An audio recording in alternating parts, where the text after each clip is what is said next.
Here's a fact they didn't put on the money. The man on the dollar bill owned more human beings than any other president in American history. The man credited with writing "All men are created equal" fathered children with a woman he legally owned and never freed in his lifetime. You probably think you know the Founding Fathers. Wise old men in powdered wigs, writing about liberty by candlelight, sipping tea, and occasionally crossing a river dramatically.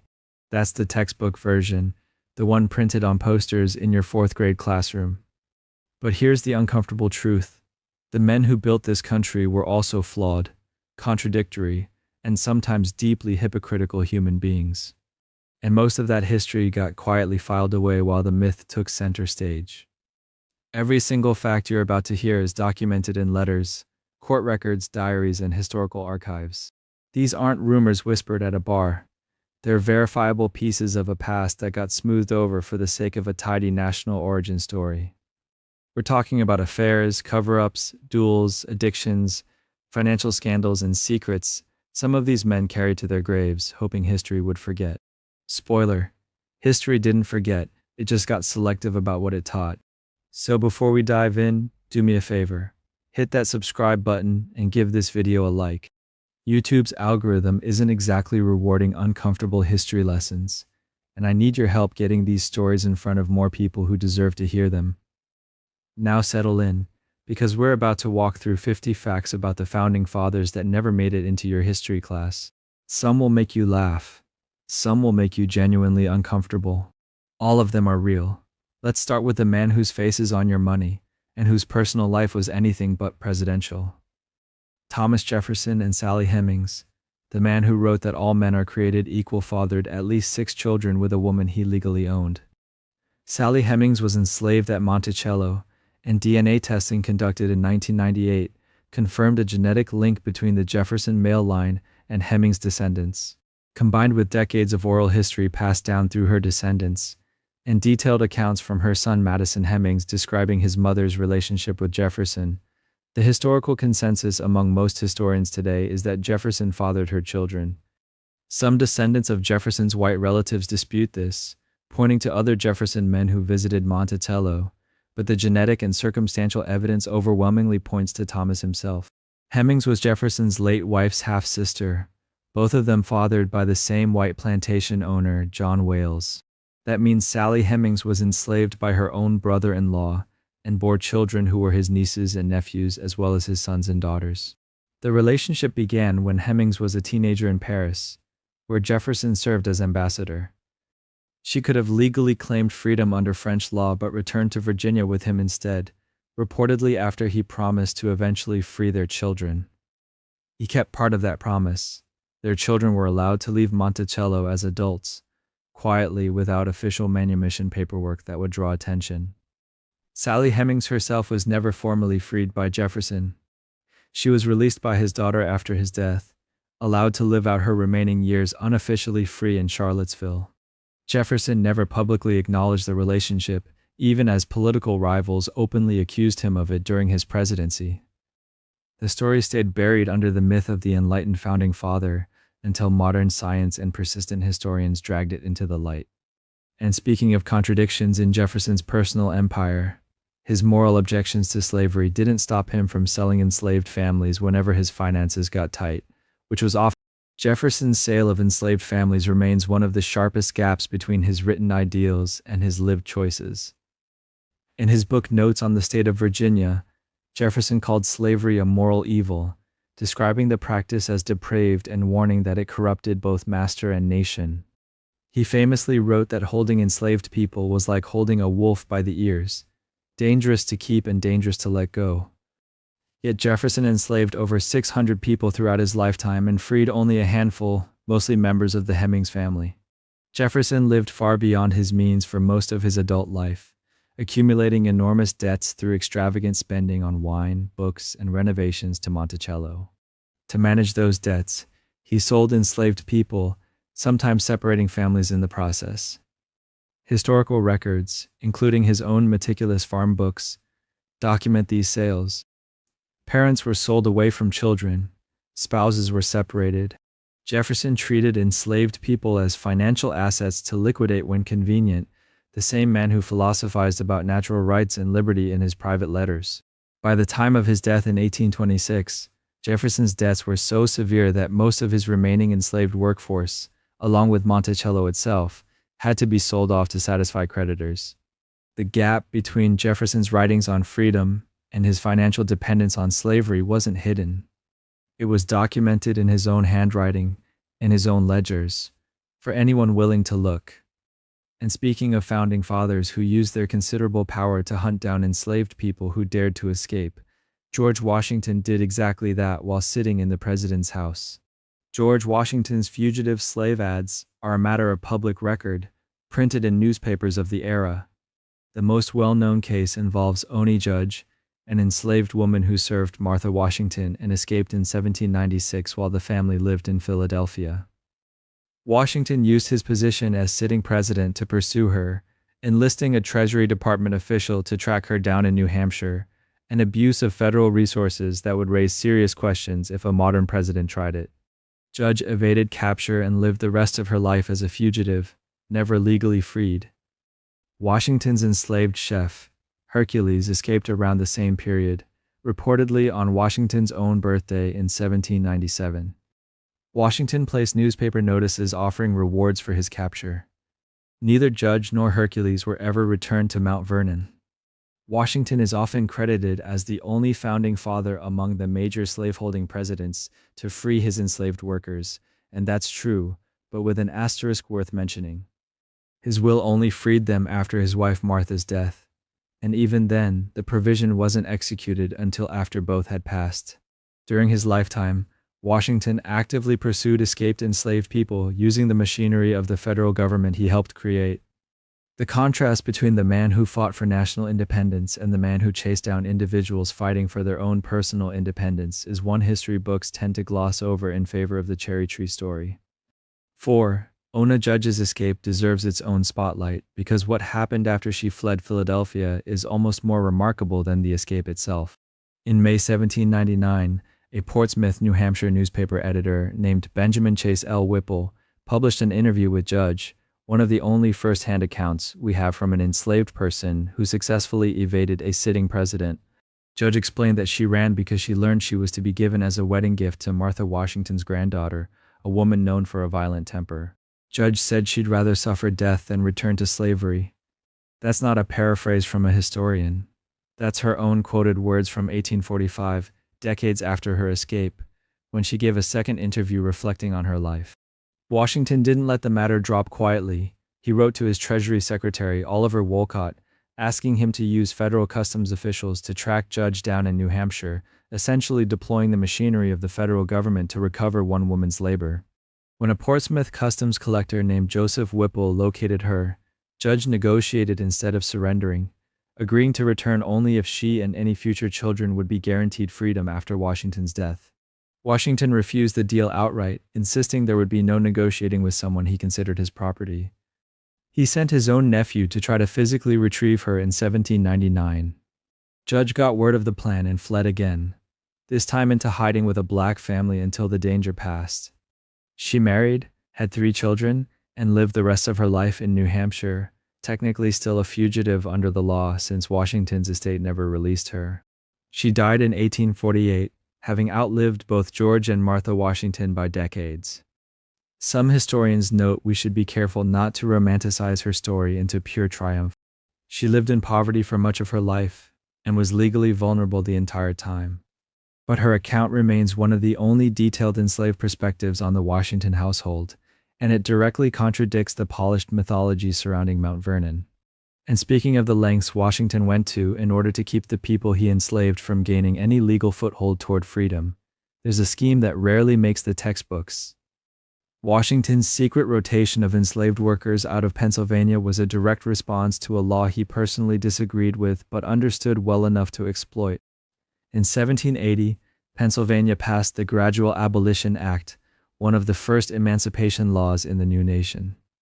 Buried in the statute was a provision stating that any enslaved person brought into the state and kept there continuously for 6 months would become legally free. Washington, serving as president in the temporary capital of Philadelphia, realized this law applied directly to the enslaved household staff he'd brought with him from Mount Vernon. So he built a workaround, in letters to his secretary Tobias Lear, letters that survive and have been published in full.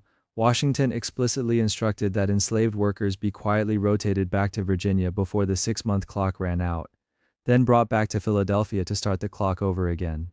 He was explicit that this needed to be done under some pretext, worried about the public relations disaster if word got out that the president was actively circumventing an abolition law to keep people enslaved. Martha Washington's involvement was equally direct. She managed logistics of these rotations herself. This wasn't a case of Washington being unaware of the law or a passive participant in a system he was born into. This was a sitting president reading legislation, identifying its loophole, and using presidential resources to defeat the intent of a law aimed at gradually ending slavery, all while publicly presenting himself as a reluctant slaveholder trapped by circumstance. The Lear correspondence remains one of the most damning primary sources historians have on Washington's calculated approach to maintaining slavery, even as the legal and moral ground shifted around him. And speaking of founding fathers whose private conduct clashed spectacularly with their public image, Alexander Hamilton's affair with Maria Reynolds produced the first major sex scandal in American political history, and unlike most scandals of the era, we know about it because Hamilton himself confessed in exhaustive, humiliating detail. In 1791, while serving as Treasury Secretary, Hamilton began an affair with Maria Reynolds, a woman who approached him claiming she needed help escaping an abusive husband. The relationship continued for months. Then her husband, James Reynolds, revealed he'd known about the affair the entire time and began blackmailing Hamilton, extracting payments to keep quiet. When James Reynolds was later arrested on unrelated fraud and speculation charges, he hinted to investigators that Hamilton had been involved in improper Treasury dealings, suggesting the payments Hamilton made were hush money for financial corruption rather than an affair. Congressional investigators, including James Monroe, confronted Hamilton directly. Hamilton's response was extraordinary. Rather than let the corruption accusation stand, he handed over personal letters proving the payments were for an affair, not fraud, essentially trading his private reputation to save his public integrity. He believed the matter had been settled privately until 1797, when journalist James Callender published the affair publicly, likely fed information by political rivals. Hamilton's response was to publish the Reynolds pamphlet, a lengthy public confession admitting the affair in graphic detail, including reproduced love letters in order to prove no government funds were misused. It effectively ended any chance he had at future high office and devastated his marriage to Eliza Hamilton, who nonetheless stood by him publicly. The affair remains one of the best documented scandals of the founding era precisely because Hamilton chose transparency about his personal failure over even the suggestion of financial corruption, a decision historians still debate as either remarkably honest or politically catastrophic. 7. The Reynolds pamphlet deserves its own entry, because it's genuinely one of the strangest documents in American political history, a 95-page confession that Hamilton wrote and paid to have published himself. The full title was Observations on Certain Documents, though everyone just calls it the Reynolds pamphlet, and reading it today feels less like a political defense and more like watching a man set his own house on fire to prove he didn't rob the bank next door. Hamilton reprinted his love letters to Maria Reynolds. He described the affair's beginning in detail, including the night she supposedly showed up at his rented room in genuine distress over an abusive husband. He walked readers through months of secret meetings while his wife Eliza was pregnant or recovering from childbirth. His stated goal was narrow and specific: prove that the money James Reynolds extracted from him was blackmail over adultery, not kickbacks from Treasury corruption. In that narrow goal, he succeeded completely. No serious historian has ever found evidence Hamilton misused Treasury funds, but the pamphlet destroyed him in every other way. James Monroe and Hamilton nearly dueled over the affair before it was even published, since Hamilton accused Monroe of leaking the private papers to journalist James Callender. Political opponents had a field day. Federalist allies were mortified that Hamilton had handed Democratic Republicans a weapon rather than staying quiet. Eliza Hamilton reportedly never fully discussed the affair afterward, though she later spent decades preserving her husband's legacy through other channels, suggesting a complicated forgiveness that historians still debate the depth of. What makes the Reynolds pamphlet remarkable is that it was entirely self-inflicted. Hamilton wasn't forced to publish it. He chose transparency about a personal failure over even a whisper of financial impropriety, a decision that ended any realistic path to the presidency he may have quietly wanted. Whether that makes him admirably honest or catastrophically prideful is a question historians are still arguing about more than 2 centuries later. 8. And speaking of Hamilton's talent for turning private conflict into public catastrophe, his death in 1804 came from a decade-long feud with a man he'd clashed with repeatedly, Vice President Aaron Burr. The immediate spark was documented but almost absurdly petty by modern standards.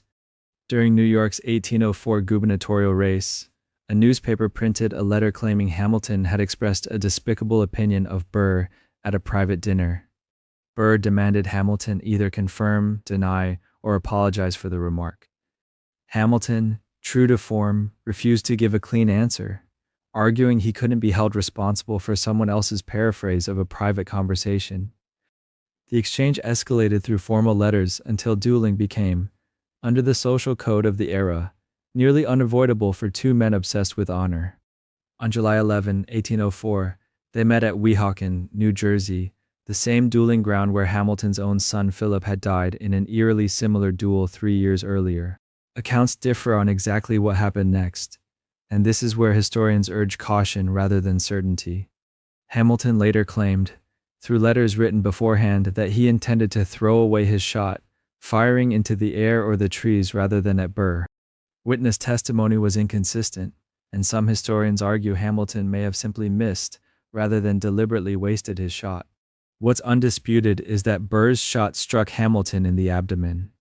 Hamilton was rowed back across the Hudson to Manhattan, where he died the following day, July 12, surrounded by family and clergy. Burr, meanwhile, was indicted for murder in both New York and New Jersey, though the charges eventually quietly dissolved. He finished his term as vice president under a cloud that never lifted, a sitting national leader who had killed a former Treasury secretary and one of the country's most influential political figures, and walked away from formal accountability entirely. 9. And speaking of Aaron Burr walking away from consequences, his post-duel career took an even stranger turn that landed him on trial for treason against the United States.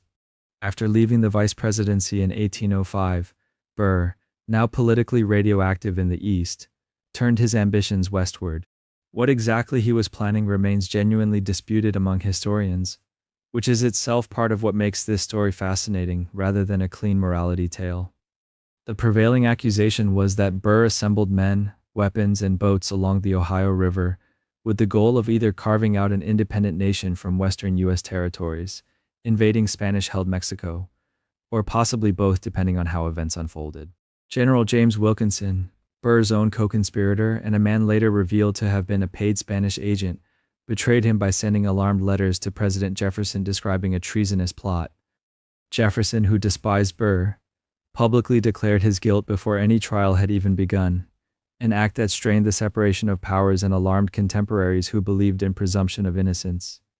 Burr was arrested in 1807 and tried for treason in Richmond, Virginia, in a case presided over personally by Chief Justice John Marshall, who also happened to be Jefferson's political rival.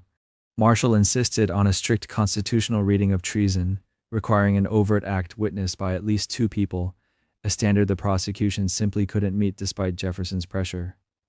Burr was acquitted. The verdict infuriated Jefferson and exposed real friction between the executive branch and judicial independence during the young republic's most formative years. Burr's reputation never recovered regardless of the acquittal. He spent years in self-imposed exile in Europe, returning eventually to a quiet, diminished life practicing law in New York. Whether he was a genuine traitor plotting an empire, an ambitious schemer who talked bigger than he acted, or simply a convenient scapegoat for Wilkinson's own betrayal remains one of the founding era's most unresolved mysteries. 10. And speaking of Aaron Burr's talent for scandal long before treason trials and duels entered the picture, his personal life offered plenty of material too, starting with how he met the woman who became his first wife.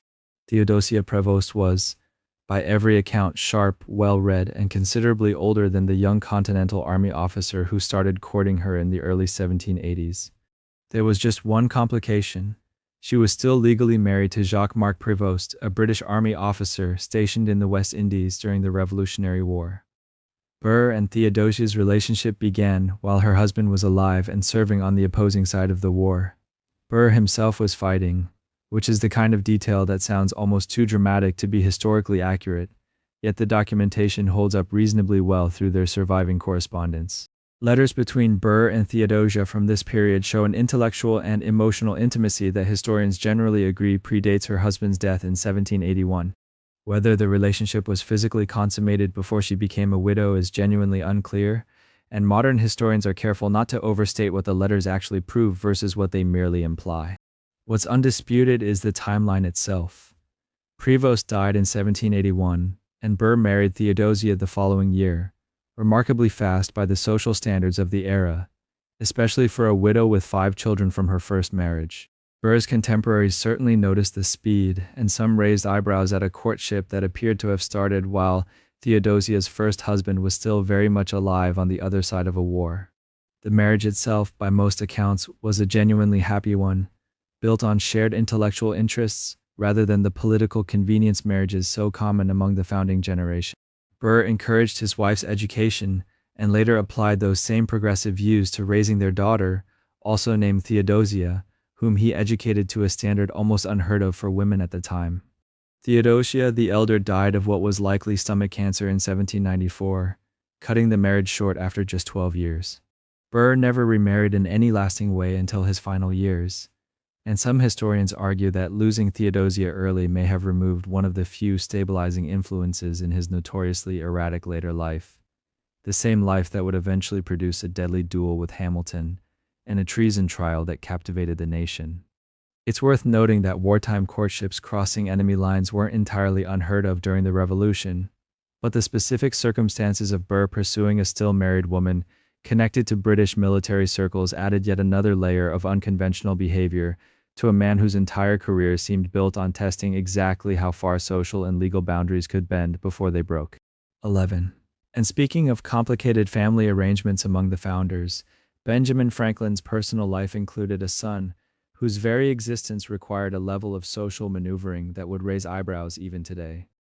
William Franklin was born around 1730, and Franklin never hid his son from the world, raising him openly, educating him, and eventually helping him rise to become the last royal governor of colonial New Jersey. What Franklin never revealed, and what historians still can't definitively pin down, was who William's mother actually was. Franklin was unmarried at the time of William's birth, and his relationship with Deborah Read, who would become his common-law wife, was already underway, leading to widespread speculation that Deborah may have raised William without ever having been his biological mother. Franklin himself never named the woman in any surviving letter or document, an omission that seems deliberate given how prolifically he wrote about nearly everything else in his life. Some historians have speculated the mother may have been a lower-class woman Franklin had no intention of marrying, while others suggest she may have been someone whose identity needed protecting for social or reputational reasons on her end rather than his. Without direct evidence, these remain educated guesses rather than settled history. What makes the situation particularly poignant is how it eventually fractured the Franklin family entirely. William grew up to become a committed loyalist during the Revolution, eventually being arrested and imprisoned by Patriot forces, while his father became one of the Revolution's most prominent voices. The two never fully reconciled. Franklin's will famously left William almost nothing beyond some largely worthless land claims, a final rebuke dressed up as an inheritance. Their estrangement stands as one of the more quietly tragic footnotes of the founding era. A father who openly acknowledged an illegitimate son, yet ultimately couldn't bridge the political and personal distance that grew between them, all rooted in a birth whose full circumstances Franklin took to his grave. 12. And speaking of Benjamin Franklin's talent for forming close relationships that historians still argue about, his years in France produced correspondence with a woman named Anne Catherine Brillon that reads far more intimately than typical diplomatic friendship. Franklin met Madame Brillon in the late 1770s while serving as America's representative in Paris, and the two developed a close relationship that lasted throughout his time in France. She was married decades younger than Franklin, and by most accounts devoted to her husband, which makes the tone of their surviving letters all the more debated among historians. Franklin wrote to her with playful, flirtatious language, referring to their relationship in terms of courtship and affection that go well beyond ordinary friendly correspondence of the era. Madame Brillon, for her part, wrote back with warmth but also gentle boundary setting, at one point explicitly telling Franklin that their relationship should remain one of affection rather than anything more physical.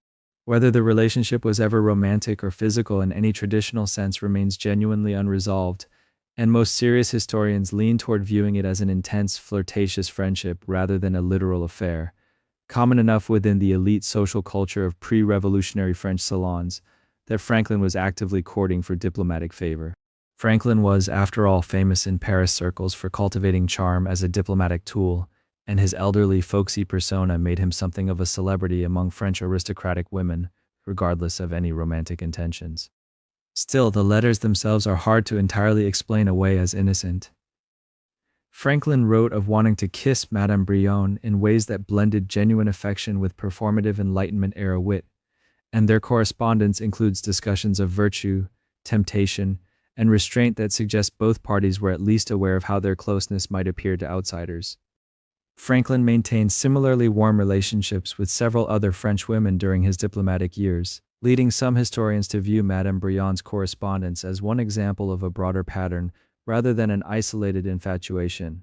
What's clear is that Franklin, well into his 70s, remained a man deeply invested in charm, flattery, and emotional connection, a reputation that followed him home and adds yet another layer of complexity to the image of the wise, grandfatherly founder history books usually present. 13. And speaking of Benjamin Franklin's complicated romantic history, it turns out his very first serious relationship ended in a mess entirely of his own making, decades before Madame Brillon or William's mysterious mother ever entered the picture. In the mid-1720s, young Franklin courted a Philadelphia woman named Deborah Reed, and by most accounts the two had something like an informal understanding that they would eventually marry. Then Franklin did something that seems almost comically reckless in hindsight. He sailed off to London in 1724, promising to return and settle things properly, and then largely failed to write to her. Franklin himself admitted in his autobiography that he was a poor correspondent during this period, more focused on his printing apprenticeship and the general adventure of being a young man abroad than on maintaining a long-distance relationship with a woman back home. Deborah, understandably, didn't spend those years waiting around indefinitely, with Franklin's silence stretching on and no clear sense of when or if he'd return. She eventually married a man named John Rogers, a tradesman with a less than sterling reputation. Rogers turned out to be a poor choice by nearly every measure. He accumulated debts, and not long after the marriage, he fled to the West Indies to escape creditors, reportedly taking a slave belonging to Deborah with him and abandoning her entirely. There were also rumors, never fully confirmed, that Rogers already had a wife elsewhere, which would have made the marriage bigamous and technically void, though the legal murkiness of the situation left Deborah in a strange limbo. When Franklin finally returned to Philadelphia and reconnected with Deborah, the two entered into a common-law marriage in 1730, since a formal legal marriage was complicated by the unresolved status of her first husband, who was rumored to have died abroad but was never definitively confirmed dead.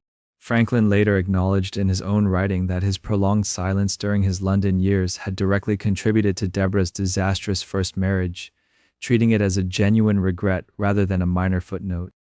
It's a small human wrinkle in the story of one of America's most celebrated founders, a reminder that Franklin's talent for self-invention and charm didn't always translate into reliability in his personal relationships, especially when he was young, distracted, and thousands of miles away from the woman waiting for a letter that rarely came. 14. And speaking of founders whose personal choices created lasting controversy, John Adams's presidency produced a set of laws that historians still debate as one of the more troubling episodes of the early republic. In 1798, with tensions running high between the United States and France during what's often called the Quasi-War, Adams signed a series of measures known collectively as the Alien and Sedition Acts. The Alien Acts gave the federal government sweeping power to detain or deport non-citizens considered dangerous, extending the residency requirement for citizenship and allowing the president to expel foreigners essentially at his own discretion without much in the way of due process. The Sedition Act went even further, making it a crime to publish, speak, or write anything deemed false, scandalous, or malicious against the government, Congress, or the president. In practice, this meant that criticizing Adams's administration could land a person in jail or saddled with hefty fines. Adams's supporters at the time argued the laws were necessary wartime security measures given the real fear of French agents and sympathizers operating within the country. Critics, including Thomas Jefferson and James Madison, saw the acts as a blatant attempt to silence political opposition and crush the fledgling Democratic Republican press. Historians remain divided on how much personal responsibility falls on Adams himself versus the Federalist-controlled Congress that pushed the legislation forward, since Adams didn't originate the bills, but did sign them into law and allowed his administration to enforce them enthusiastically. What's not disputed is the outcome. Roughly 24 newspaper editors and other individuals were prosecuted under the Sedition Act, almost exclusively critics of the Federalist Party, which understandably fueled accusations that the law was less about national security and more about political survival. The acts became deeply unpopular, contributing significantly to the Federalist Party's defeat in the 1800 election and Adams's loss to Jefferson. Most of the provisions were allowed to expire or were repealed shortly afterward, and the whole episode is often cited today as an early cautionary tale about the tension between civil liberties and government power during times of perceived national crisis. 15. And speaking of the very real consequences the Sedition Act had on actual people, few cases illustrate the law's chilling effect better than what happened to a sitting member of Congress named Matthew Lyon. Lyon was a Vermont congressman known for his sharp tongue and even sharper criticism of the Adams administration, and in 1798, he made the mistake of putting some of that criticism in writing. He published a letter accusing President Adams of what he described as a continual grasp for power and an unbounded thirst for ridiculous pomp, along with other unflattering commentary about the administration's priorities. Under the newly passed Sedition Act, this kind of pointed political criticism was exactly the sort of speech the law targeted. Lyon was arrested, tried, and convicted of sedition later that year. He was sentenced to 4 months in prison and hit with a fine of $1,000, a substantial sum at the time. What makes the case particularly striking is that Lyon didn't quietly serve his sentence and fade from public life. He ran for re-election to Congress while sitting in jail, and voters in his district responded by re-electing him anyway, a fairly clear signal of how divided the public was over the legitimacy of the law being used against him. Supporters paid off his fine through public fundraising efforts, turning Lyon into something of a martyr for free speech among Adams's political opponents. The case became a rallying point for critics who argued the Sedition Act was being weaponized specifically against Federalist adversaries rather than any genuine national security threat. Adams's defenders at the time maintained that Lyon's rhetoric crossed a line into malicious falsehood rather than legitimate political discourse, though most historians today view the prosecution as a clear example of the law being used to punish ordinary political dissent. Lyon's conviction, along with similar prosecutions of newspaper editors and other critics, became central evidence in the broader backlash against the Adams administration, helping fuel the political shift that swept Jefferson into the presidency in 1800 and ensured the Sedition Act would not survive much longer as law. 16. And speaking of political maneuvering that outraged the opposition, John Adams's final weeks in office produced one of the more brazen power plays of the early republic, an episode historians came to call the Midnight Judges Affair. After losing the bitterly contested election of 1800 to Thomas Jefferson, Adams and the outgoing Federalist Congress moved quickly to secure their influence over one branch of government they still controlled before Jefferson's inauguration. In February 1801, just weeks before he was set to leave office, Adams signed the Judiciary Act of 1801, which created a batch of new federal judgeships, including circuit court positions that hadn't existed before. Adams then set about nominating loyal Federalists to fill nearly every one of these new seats, working right up until his final hours in office to get commissions signed and sealed. The nickname Midnight Judges comes from the sheer speed and lateness of the appointments, with some commissions reportedly being finalized the night before Jefferson's inauguration. Adams's defenders argued this was simply a president exercising his legitimate constitutional authority while it lasted, ensuring an independent judiciary staffed with qualified men, rather than leaving the courts vulnerable to whatever the incoming Democratic Republicans might do. Critics, including Jefferson himself, saw it very differently, viewing the move as a calculated attempt to entrench Federalist power within the judiciary for decades to come, since federal judges served lifetime appointments and couldn't easily be removed by a new administration. The controversy escalated when a handful of commissions, including one for a man named William Marbury, weren't delivered before Adams left office. Jefferson's new Secretary of State, James Madison, simply refused to deliver them. Marbury sued, and the resulting case, Marbury versus Madison, became one of the most consequential Supreme Court decisions in American history, establishing the principle of judicial review even as it denied Marbury his commission. Jefferson and the new Congress eventually repealed the Judiciary Act of 1801 altogether, eliminating most of the midnight judgeships and effectively removing the Federalist appointees from the bench. The episode remains a well-documented example of a lame duck administration trying to lock in influence on its way out the door, a tactic that would echo in various forms throughout American political history whenever power changed hands between rival factions. 17. And speaking of the election of 1800 bringing out the worst in nearly everyone involved, John Adams found himself blindsided by an attack from someone who was supposed to be on his own side. Alexander Hamilton, the influential Federalist and former Treasury Secretary, had never fully trusted or respected Adams, and the tension between the two men had been simmering for years over disagreements about foreign policy, military strategy, and basic political style. In 1800, with the presidential race heating up, Hamilton decided to put his grievances in writing, producing a lengthy pamphlet with a rather direct title letter from Alexander Hamilton concerning the public conduct and character of John Adams. The document ran for dozens of pages and laid out a scathing critique of Adams's temperament, judgment, and fitness for office, accusing him of vanity, erratic decision-making, and poor leadership during his term. Hamilton had originally intended the letter for limited circulation among fellow Federalist leaders, hoping to persuade the party to throw its support behind a different candidate, but the pamphlet leaked and became public, embarrassing both men and splitting the Federalist Party at the worst possible moment. Historians generally agree the letter did real damage, not so much by convincing large numbers of voters but by exposing a very public rift within Federalist leadership, right as the party needed unity to compete against Jefferson's Democratic Republicans. Adams was understandably furious, and the relationship between the two men, never warm to begin with, deteriorated into open hostility that never really healed. Hamilton's motives remain a subject of some debate among historians, with some viewing it as a genuine attempt to protect Federalist principles from what he saw as Adams's mismanagement, while others see it as personal animosity and political miscalculation getting the better of his judgment. Whatever the reasoning, the pamphlet backfired badly, contributing to the very split it was meant to prevent and helping pave the way for the Federalist defeat that November. It stands as a documented case of a sitting president being publicly torn apart not by his opponents, but by a prominent figure within his own party. 18. And speaking of that same brutal election producing attacks from every direction, Adams didn't just face criticism from his own party.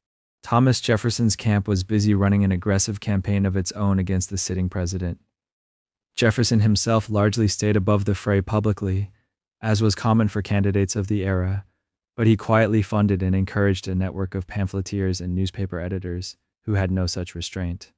Chief among them was James Callender, a journalist with a well-earned reputation for incendiary writing, who published a series of pieces attacking Adams's character, mocking his physical appearance, and accusing him of monarchist ambitions and even mental instability. Callender's writings referred to Adams using deeply personal and often exaggerated language, painting him as a vain, power-hungry figure, unfit to lead a republic. Historical records confirm Jefferson provided financial support to Callender during this period, though the exact extent of Jefferson's direct involvement in shaping the specific content remains debated among historians, since Jefferson's private correspondence shows encouragement without necessarily dictating every accusation. The campaign was part of a broader pattern in 1800, where both sides used partisan newspapers as weapons, printing accusations that ranged from legitimate policy criticism to outright fabrication. Adams's supporters fired back with their own smear campaign against Jefferson, accusing him of atheism and radicalism tied to the French Revolution's excesses. The mutual mudslinging shocked many observers at the time, who had hoped the young republic's politics might rise above such personal attacks. What makes this particular episode notable is the irony that came later. After Jefferson won the presidency, Callender expected a reward for his loyal service and asked for a postmaster position. When Jefferson declined to fully deliver, Callender turned on his former benefactor and began publishing damaging stories about Jefferson himself, including allegations about his relationship with Sally Hemings. The 1800 election, largely remembered today as a pivotal and peaceful transfer of power between rival parties, was in reality one of the ugliest and most personally vicious campaigns in early American history, with both Adams and Jefferson's allies willing to attack character and reputation rather than stick strictly to policy debate. 19. And speaking of James Callender's career as a professional troublemaker, his story deserves its own closer look, because it's one of the more colorful examples of a hired pen turning into an uncontrollable weapon. Callender started out as a Scottish immigrant with a gift for vicious prose and a track record of getting run out of places for it. By the late 1790s, he'd attached himself to the Democratic-Republican cause, churning out pamphlets that painted John Adams as a closet monarchist scheming to install his son as some kind of American royal heir.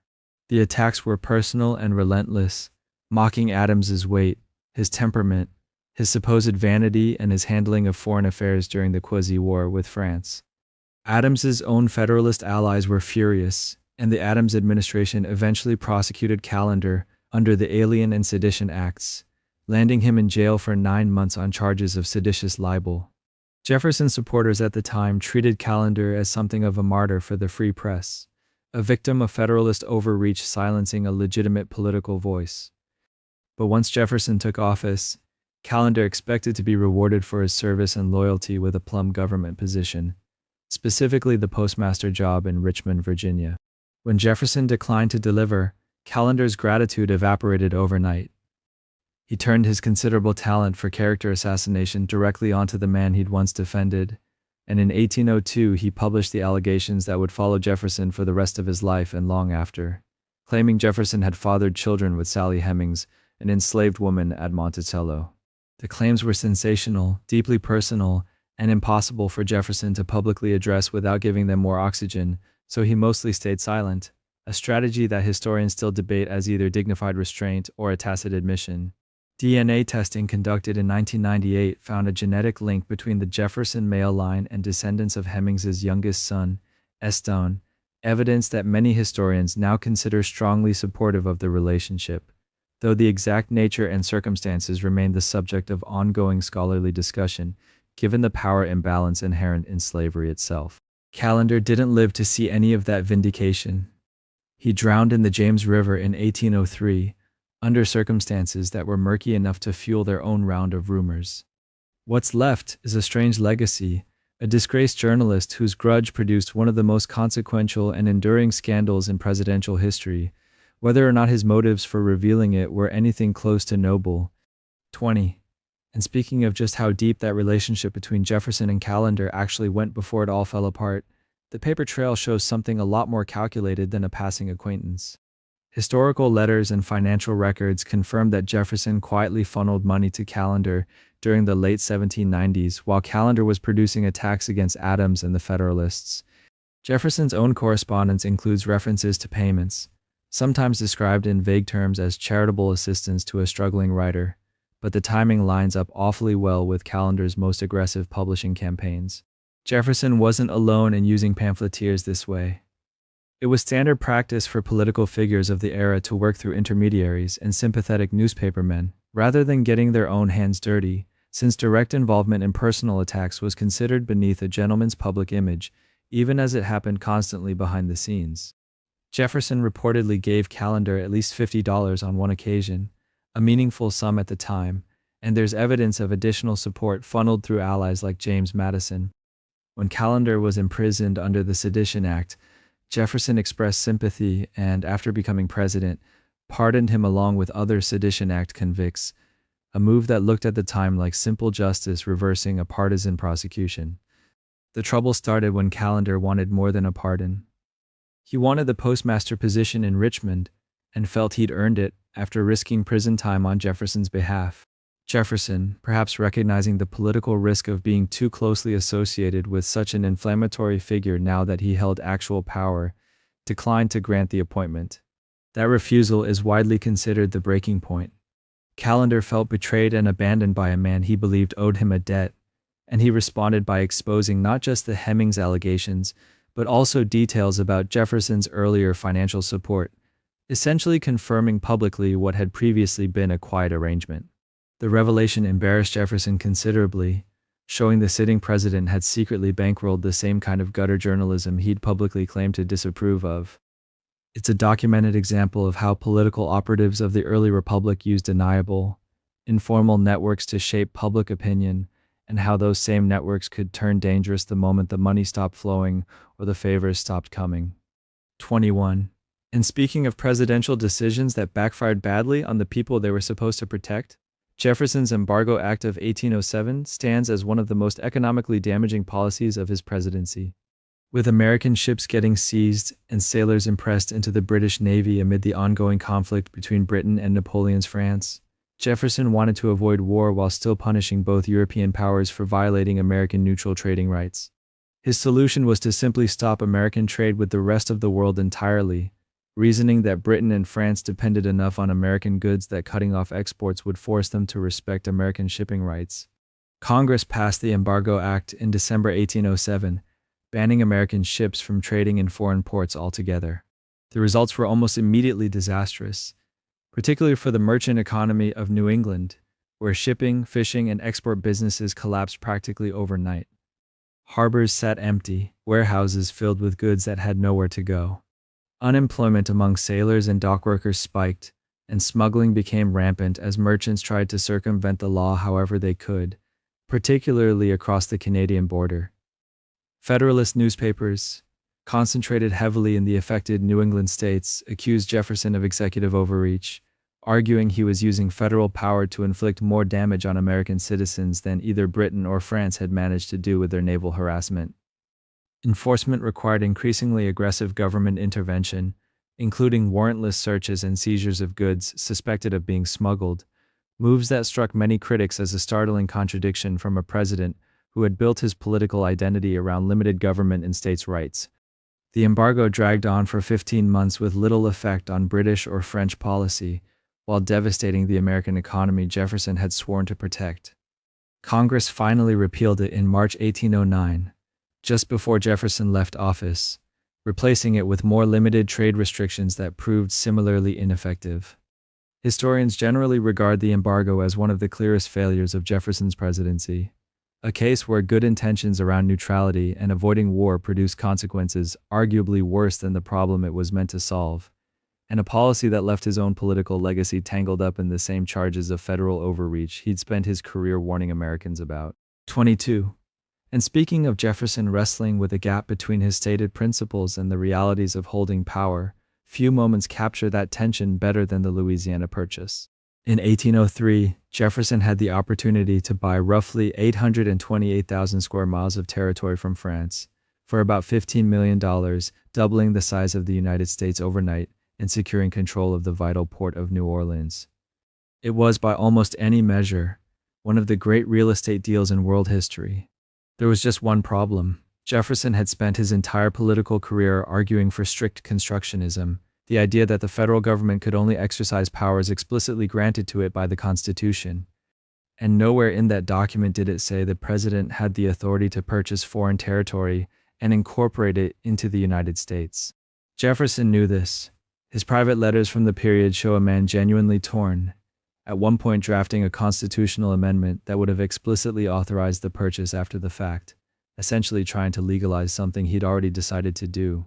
He wrote to allies expressing real anxiety that he was overstepping his authority and setting a dangerous precedent for future presidents to interpret the Constitution however suited their ambitions.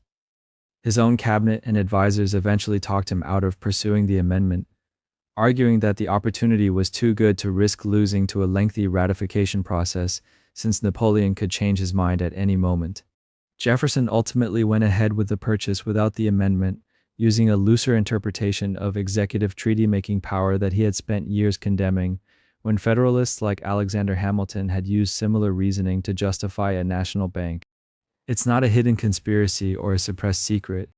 Historians have long discussed the irony openly, but it rarely gets mentioned in the version of the Louisiana Purchase taught in grade school, the one where Jefferson simply doubles the size of the country through shrewd diplomacy. The fuller story is a president privately admitting he might be violating his own constitutional philosophy, doing it anyway because the strategic and economic benefits were too significant to pass up, and hoping history would judge the results rather than the method. History mostly did. 23. And speaking of founding fathers whose personal lives complicated their political legacies, James Madison's relationship with slavery deserves more attention than it typically gets. Madison is remembered, correctly, as the primary architect of the Constitution and the driving intellectual force behind the Bill of Rights, a man who thought more rigorously about the structure of government than almost anyone else in the founding generation. What often gets left out is that Madison enslaved more than 100 people at Montpelier, his Virginia plantation, throughout the entire span of his adult life, including during the years he was drafting the very documents that would define American liberty. This wasn't a contradiction Madison was unaware of. He grappled with the morality of slavery in his private writings, and occasionally spoke about its incompatibility with Republican principles, at one point even serving as president of the American Colonization Society, an organization that promoted relocating freed Black Americans to West Africa rather than integrating them into American society. Historians generally view colonization not as a genuine civil rights solution, but as a reflection of the era's deep and pervasive racial attitudes, one that avoided confronting the core injustice of slavery itself. Madison never freed the people he enslaved during his lifetime, and unlike some contemporaries, he made no provisions to free them in his will either. Financial troubles late in his life, partly caused by his stepson's gambling debts, meant that Madison's estate actually sold enslaved individuals after his death to cover outstanding obligations, separating families in the process. This is a well-documented aspect of Madison's biography, not a hidden scandal uncovered by conspiracy theorists, but it rarely makes it into the popular narrative of the man who gave America its constitutional framework. The disconnect between Madison's theoretical commitment to liberty and his lifelong practice of enslaving people is one of the starkest examples of how the founding generation's ideals and their daily realities existed in uncomfortable, largely unresolved tension. 24. And speaking of that tension playing out in the details of one specific life, the story of Paul Jennings adds a personal dimension to Madison's record on slavery. Jennings was born into slavery at Montpelier in 1799 and was brought to Washington as a teenager to serve as an enslaved manservant to Madison in the White House. He was present for major events of Madison's presidency, including the burning of Washington during the War of 1812, and later wrote what's considered the first published memoir of White House life from the perspective of someone who served there, offering details historians still rely on today. Jennings served Madison faithfully for decades, remaining enslaved at Montpelier after Madison left office and continuing to serve him until Madison's death in 1836. Despite this long and close relationship, Madison did not free Jennings in his will, a decision consistent with his broader pattern of never emancipating the people he enslaved during his lifetime. After Madison died, Jennings eventually ended up enslaved to Madison's widow, Dolly, whose own financial difficulties led her to sell him to an insurance agent in 1846. Jennings's freedom ultimately came through a different route entirely. Senator Daniel Webster, who had employed Jennings for occasional work, helped arrange for Jennings to purchase his own freedom, paying Webster back through wages earned working as a free man, a debt Jennings fully repaid. Once free, Jennings went on to work for the federal government, purchase property, and support his family, and he later played a role in helping enslaved people escape through the Underground Railroad, including involvement in the 1848 Pearl Incident, one of the largest attempted slave escapes in American history. Jennings's later account of Dolly Madison's declining years, including details of her financial struggles, adds a layer of complexity to the popular image of the Madisons as gracious founding figures. The man who helped write the Bill of Rights lived alongside someone he enslaved for decades without ever granting him freedom. And it was Jennings's own determination, along with help from outside the Madison family entirely, that finally secured it. And speaking of enslaved people whose stories complicate the legacies of the men who held them, James Monroe's presidency offers another case study in the gap between founding ideals and founding realities. Monroe, the fifth president and the last of the Virginia dynasty that dominated early American politics, enslaved dozens of people at his Highland plantation throughout his adult life, a practice that continued uninterrupted through his years as a Revolutionary War officer, diplomat, governor, and eventually president. What makes Monroe's case particularly notable is his public involvement with the American Colonization Society, the same organization James Madison would later lead, which promoted the idea of relocating free Black Americans to a colony in West Africa rather than integrating them into American society as citizens. Monroe was such a prominent supporter of this effort that when the colony was established in 1822, it was named Liberia, and its capital city was named Monrovia, directly after him, a naming choice that still exists on maps today. Supporters of colonization framed it as a humanitarian solution, a way to give free Black Americans a path to full citizenship and self-governance somewhere in the world, since white America showed little inclination to grant them equal rights at home. Critics, both at the time and among modern historians, have generally viewed colonization as a way for slaveholding elites to avoid confronting the core injustice of slavery itself, removing free Black people from American society, rather than addressing the systemic racism that made their presence controversial in the first place. Monroe never freed the people he enslaved during his presidency, and he continued to hold people in bondage at Highland even as he lent his name and his political capital to a colonization movement framed as a solution to slavery's moral problem. This isn't a suppressed secret. It's documented in Monroe's own correspondence and in the historical record of the American Colonization Society. But the fact that a sitting American president has an entire nation named after him, because of his involvement in a plan to relocate free Black Americans overseas, rarely comes up outside of specialized history courses, and it complicates the simplified image of Monroe as merely a steady hand who oversaw an era of good feelings. And speaking of Monroe presiding over feelings that were considerably less good beneath the surface, his handling of the Missouri Compromise in 1820 reveals just how fragile that era's sense of national unity actually was. Missouri had applied for admission to the Union as a slave state, and the resulting political crisis threatened to fracture the country entirely, since admitting Missouri would upset the delicate balance between free and slave states in Congress. Monroe, who privately harbored doubts about slavery's long-term compatibility with the nation's founding principles, nonetheless signed the compromise that admitted Missouri as a slave state while admitting Maine as a free state, and drew a line across the remaining Louisiana territory determining where slavery could and couldn't expand in the future.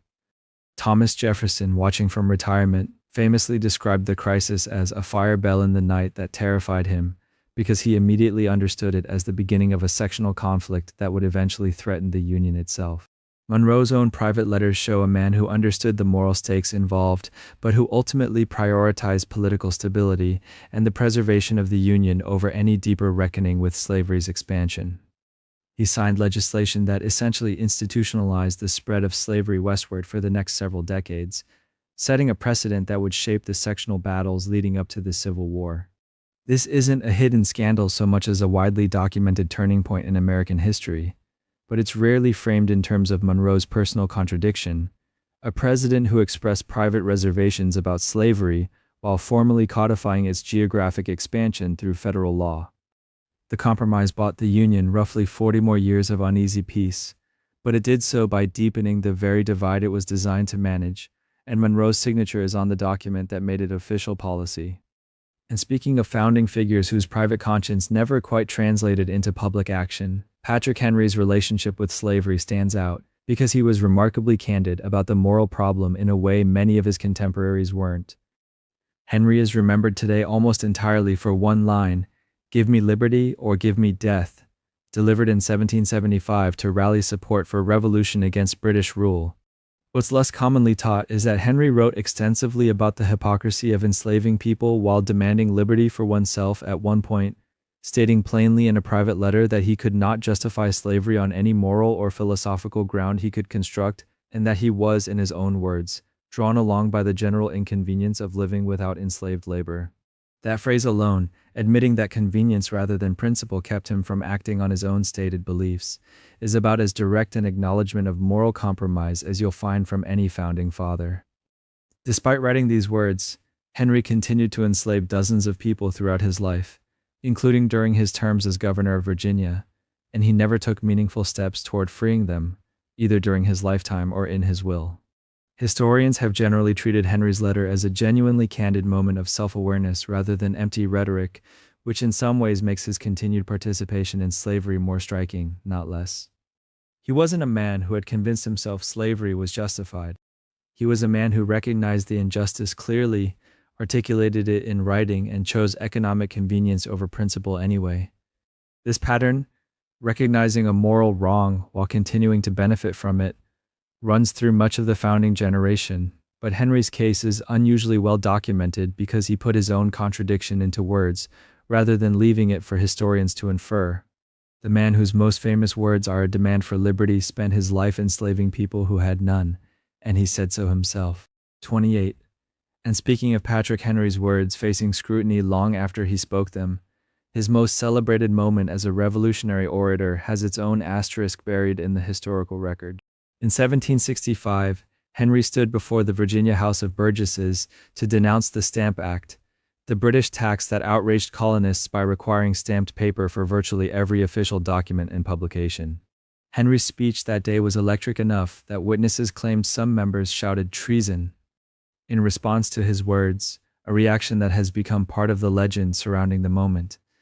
The trouble is that no verbatim transcript of the speech exists. What we have instead comes largely from secondhand accounts written years, and in some cases decades, after the fact, most notably from a biography published in 1817 by William Wirt, who reconstructed Henry's words based on the recollections of elderly witnesses trying to remember something they'd heard half a century earlier. Wirt himself admitted he was piecing together fragments and impressions rather than quoting a transcript, which means the version of the speech taught in classrooms today, including the famous line where Henry allegedly compared King George to historical tyrants before being interrupted with cries of treason, may be more legend than literal transcription. Some historians argue the core sentiment was accurate even if the exact phrasing was embellished for dramatic effect. Others point out that Wirt had every incentive to craft a stirring narrative for a book meant to cement Henry's reputation as a founding hero, and that hero-making often involves smoothing rough edges and sharpening quotable lines. This isn't a case of outright fabrication so much as a reminder that so much of what we consider historical fact from this era passed through the filter of memory, admiration, and storytelling before it ever reached the page. Henry was undeniably a gifted and provocative speaker. That part isn't in dispute. But the precise words he used, the ones memorized by generations of American students, may owe as much to a biographer's pen in 1817 as to whatever Henry actually said in that chamber in 1765. It's a small crack in the marble of founding mythology, but it's a crack worth noting, especially when so much of American civic education treats these speeches as recorded fact, rather than reconstructed legend. 29. And speaking of Virginia statesmen whose private convictions didn't always match their public conduct, George Mason presents a case strikingly similar to Patrick Henry's, a man who articulated the moral problem of slavery with real clarity while doing nothing to remove himself from the system he criticized. Mason is remembered today primarily as the author of the Virginia Declaration of Rights, a 1776 document that directly influenced the Bill of Rights and asserted that all men are born equally free with inherent natural rights. During the Constitutional Convention in 1787, Mason spoke forcefully against the slave trade, calling it a nefarious practice and warning that slavery corrupted the morals of enslavers, discouraged industry, and would eventually bring divine punishment upon the nation that tolerated it. These weren't quiet reservations shared in private letters. Mason made these arguments on the convention floor, in front of the very men drafting the nation's founding legal document. And yet, throughout his life, Mason enslaved well over 100 people at Gunston Hall, his plantation in Fairfax County, Virginia, relying on their labor to run one of the largest agricultural operations in the region. He never freed the people he enslaved during his lifetime, and unlike a few of his contemporaries, he didn't even arrange for their emancipation in his will. Mason's criticism of slavery focused heavily on the international slave trade specifically, the importation of newly enslaved Africans, rather than the institution of slavery itself as practiced domestically, which allowed him to condemn one aspect of the system while remaining fully invested in another. This distinction mattered enormously to how the founding generation rationalized their positions. Opposing the trade could be framed as a moral stance, without requiring any actual change to one's own household or plantation economy. Historians have long noted this pattern in Mason's writing and speeches, a man capable of eloquently describing slavery's corrosive effects on a nation's character while structuring his entire estate around enslaved labor. It's not a contradiction that was hidden or discovered later. It played out in plain view, documented in convention records and personal correspondence, and it illustrates just how normalized the gap between stated principle and daily practice had become among Virginia's landed elite. 30. And speaking of Mason's principles eventually colliding with the very document he helped shape, his refusal to sign the finished Constitution in 1787 stands as one of the more consequential protests of the founding era, though not entirely for the reasons often assumed. Mason attended the Constitutional Convention as one of Virginia's most respected delegates, and he contributed significantly to the debates that shaped the framework of the new federal government. But when the final draft was presented for signatures in September of 1787, Mason refused to add his name, becoming one of only 3 delegates present at the convention's close who declined to sign. His primary stated objection was the absence of a Bill of Rights, a formal enumeration of individual protections against government overreach, something Mason considered essential given his earlier work drafting Virginia's own Declaration of Rights back in 1776.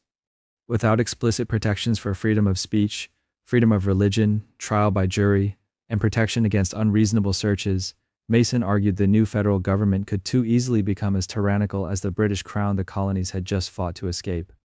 His objection carried real weight because of his credibility on the subject. He wasn't a fringe critic, but the very man whose earlier writing had helped establish the language of rights that Jefferson later drew from for the Declaration of Independence. Mason also had additional concerns, including worries about the strength of the federal government relative to the states and, notably, discomfort with provisions that protected the continuation of the slave trade for another 20 years, a provision he saw as morally indefensible even as he continued to enslave people at Gunston Hall himself. His refusal to sign wasn't a quiet dissent. He actively campaigned against ratification in Virginia, arguing publicly that the Constitution needed amendments before it could be trusted. This pressure, combined with similar objections from other anti-federalists across the states, is widely credited by historians as the direct catalyst that led James Madison to draft what became the first 10 amendments, the Bill of Rights, ratified in 1791. So in a real sense, one of the most foundational protections in American law exists, specifically because a slaveholding Virginia planter refused to sign a document he otherwise helped create, a contradiction that sits at the very heart of how the nation's rights framework came into being. 31. And speaking of founding figures whose private lives didn't quite match the marble statue treatment, Gouverneur Morris deserves a closer look, not for any single scandal, but for an entire pattern of behavior his contemporaries found remarkable enough to write about at length. Morris was one of the most influential delegates at the Constitutional Convention, credited with actually drafting much of the document's final language, including the famous preamble beginning, "We the People." He was brilliant, articulate, and by most accounts one of the wittiest men in the room. He was also, by the standards of his era, and even by the standards of his own peer group, unusually open about his romantic life. Morris kept detailed personal diaries throughout his adult years, and unlike many of his contemporaries who wrote guarded, careful entries meant for posterity, Morris wrote with striking candor about his relationships, his social encounters, and his opinions of the women he pursued. His diary from his years in Paris as American minister to France is particularly revealing, documenting affairs and flirtations with a frankness that surprised even later historians accustomed to reading between the lines of founding-era correspondence. He never seemed to feel the need to obscure or sanitize his personal conduct the way so many of his peers did in their letters home. This wasn't necessarily viewed as scandalous behavior by his contemporaries, in the way we might frame it today. Wealthy men of his class often had complicated romantic lives that were tolerated with a wink so long as appearances were maintained. But Morris's willingness to document it all so openly, rather than hiding it behind coded language or destroying incriminating letters, makes him something of an outlier in the historical record. Most founders left us carefully curated versions of themselves. Morris, whether by carelessness or simple lack of shame, left us something closer to an honest account. Historians studying the period have noted that his diaries provide a rare window into the social and romantic culture of elite men during the era, precisely because he didn't bother to clean it up for future readers. He wasn't hiding a scandal so much as living his life without much concern for how posterity might judge his personal choices, which in its own way tells us something about the gap between the public image of founding era virtue and the messier reality underneath it. 32. And speaking of Gouverneur Morris's personal life taking an unexpected turn, his eventual marriage came wrapped in a scandal that technically belonged to someone else entirely. In 1809, at the age of 57, Morris married Anne Carey Randolph, a woman more than 2 decades his junior, and a member of one of Virginia's most prominent families. The marriage itself raised eyebrows simply because of the age gap, but the real intrigue came from what Anne had already lived through before Morris ever proposed. Years earlier, Anne had been at the center of a notorious scandal within her own family circle, accused of having an affair with her brother-in-law, and more seriously, of concealing a pregnancy and being involved in the death of a newborn infant found on the Randolph family estate. The accusations tore through Virginia high society, and Anne was formally tried, though ultimately acquitted for lack of definitive evidence. The case was never conclusively resolved one way or the other, and it followed her for years afterward, whispered about at dinner parties and referenced in private letters long after the courtroom proceedings ended. By the time Morris met her, Anne Carey Randolph was a woman whose reputation had been thoroughly picked apart by Virginia gossip, someone many families in her social circle had quietly decided to shun. Morris, for his part, seems to have been largely unbothered by any of it. He married her anyway, and by most accounts the marriage was a genuinely happy one, producing a son and lasting until Morris's death in 1816. Some historians have suggested that Morris, given his own unconventional personal history and evident indifference to social judgment, may have simply seen Anne's past scandal as irrelevant to her character, or perhaps even found a kind of kinship in marrying someone who, like him, had never quite fit the mold of respectable founding-era propriety. Others note that the marriage helped rehabilitate Anne's public standing simply by association with Morris's wealth and stature.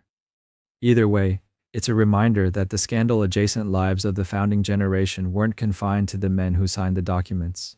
Their spouses often carried their own complicated histories that rarely make it into the textbook version of early American biography. 33. And speaking of founders whose personal accounts of their own achievements deserve a healthy dose of scrutiny, Charles Pinckney offers one of the more curious cases of self-promotion in the historical record. Pinckney was a delegate from South Carolina at the Constitutional Convention, young, ambitious, and eager to be remembered as one of the document's principal architects. In later years, long after the convention had concluded and its participants had scattered into their respective political careers, Pinckney began claiming that he had submitted a detailed draft plan of government early in the proceedings, a plan he insisted had directly shaped major portions of the final Constitution.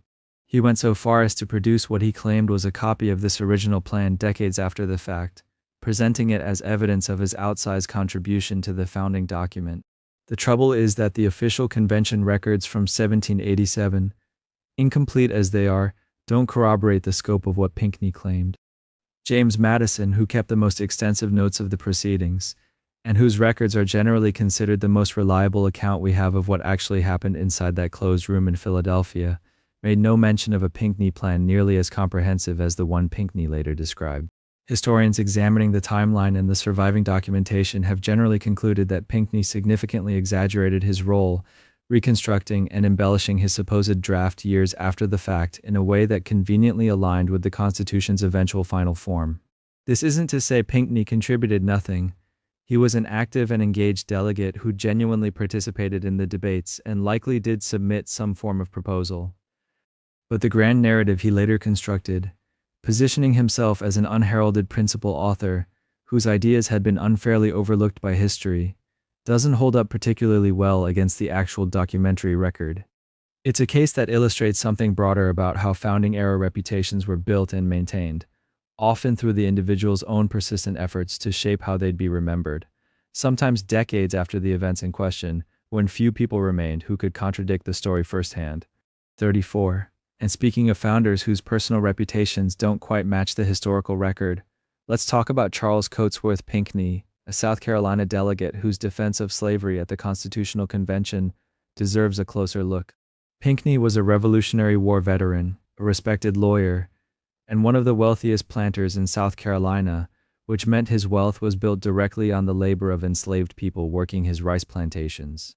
During the constitutional debates in Philadelphia in 1787, Pinckney was among the most vocal defenders of slavery's continuation, arguing forcefully against any constitutional language that might threaten the institution or interfere with the slave trade.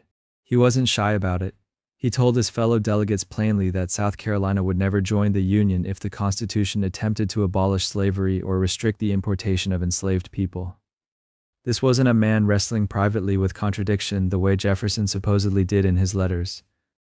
Pinckney made his position a matter of public political strategy, using South Carolina's economic leverage to extract concessions from delegates who personally found slavery troubling, but wanted a union badly enough to compromise.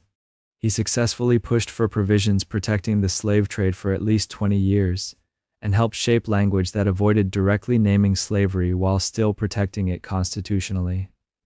What makes Pinckney's case worth examining isn't that he owned enslaved people. That was true of many delegates in that room, including some who are remembered far more charitably in popular history. It's that he was so explicit and unapologetic about defending the institution as a political and economic necessity rather than framing it as a regrettable inheritance he hoped might fade over time. Historians studying the convention debates have noted that Pinckney's arguments represented one of the clearest, most unambiguous voices, insisting that the new nation's founding document must protect slavery's continuation, not merely tolerate it as a temporary compromise. He got much of what he wanted. The record shows a founder who understood exactly what he was doing and pursued it deliberately, which complicates any narrative suggesting the founders collectively viewed slavery as a problem they intended to solve someday. For Pinckney, at least, there was no ambiguity about which side of that debate he stood on. 35. And speaking of compromises that revealed exactly how far the founders were willing to bend on principle, the 3/5 compromise stands as one of the most studied and most troubling arrangements to come out of the entire Constitutional Convention. The basic problem delegates faced was straightforward on paper, but morally tangled underneath. How should enslaved people be counted for purposes of determining a state's representation in Congress and its share of federal taxation? Southern delegates wanted enslaved people counted fully for representation purposes, which would have given slaveholding states significantly more power in the House of Representatives, despite enslaved people having no political rights whatsoever. Northern delegates, many representing states with far fewer enslaved people, pushed back, arguing that if enslaved people weren't considered citizens with any voting rights, they shouldn't be counted for representation either. The compromise that emerged split the difference in the most literal sense possible. Enslaved people would be counted as 3/5 of a person for both representation and taxation purposes. It's worth sitting with how strange this framework actually was. It wasn't a debate about whether enslaved people were fully human. That question wasn't seriously entertained as a matter of constitutional drafting. It was a debate about political arithmetic, about how much extra power slaveholding states could extract from populations they refused to grant any actual rights. The compromise gave Southern states considerably more congressional representation and more electoral votes than they would have had if only free populations were counted, while enslaved people themselves remained entirely excluded from the political process the arrangement was built around. This mathematical formula had lasting consequences well beyond the convention itself. It shaped the balance of power in Congress for decades, influencing which policies passed and which didn't, and contributing directly to the political tensions that eventually erupted into civil war. Historians generally agree this wasn't a compromise anyone was proud of even at the time. James Madison's notes suggest delegates understood the awkwardness of what they were doing, essentially converting human beings into a formula for political leverage. It stayed in the Constitution until the 13th and 14th Amendments rendered it obsolete after the Civil War, but for over 70 years, it was baked directly into the nation's founding framework. 36. And speaking of constitutional provisions that avoided naming the institution they were protecting, the Fugitive Slave Clause represents another case where careful legal language did a lot of quiet work. Tucked into Article 4 of the Constitution, the clause required that people who escaped enslavement in one state be returned to bondage if captured in another, even in states that had already abolished slavery within their own borders. What's notable is the wording. The delegates who drafted this section deliberately avoided using the word slavery anywhere in the clause, instead referring to persons held to service or labor, a euphemism that let the Constitution protect the institution without explicitly naming it. This wasn't an oversight. Several delegates, including some who personally opposed slavery, were uncomfortable with the idea of the founding document using the word directly, as if avoiding the term somehow softened what the provision actually accomplished. The practical effect was significant regardless of the language used. The clause meant that free states couldn't simply grant freedom to people who managed to escape enslavement and cross their borders. It created a legal obligation across state lines that turned the entire country, not just the South, into territory where enslaved people could be recaptured and returned. This provision became increasingly contentious in the decades following ratification, especially as northern states developed abolitionist movements, and some began passing personal liberty laws attempting to slow down or complicate the return of escaped individuals. Congress eventually passed Fugitive Slave Acts in 1793 and again in 1850 to strengthen enforcement, the latter becoming one of the most despised laws in American history among abolitionists, partly because it required ordinary citizens in free states to actively assist in returning people to bondage. The clause illustrates a recurring pattern in the Constitution's treatment of slavery: protection through careful ambiguity rather than open acknowledgement. The founders who drafted this language were capable of remarkable precision when it served their interests, yet chose vagueness here, likely because directly naming slavery in the nation's founding document felt uncomfortable even to men who were actively protecting it. That discomfort didn't stop them from writing the protection into law anyway.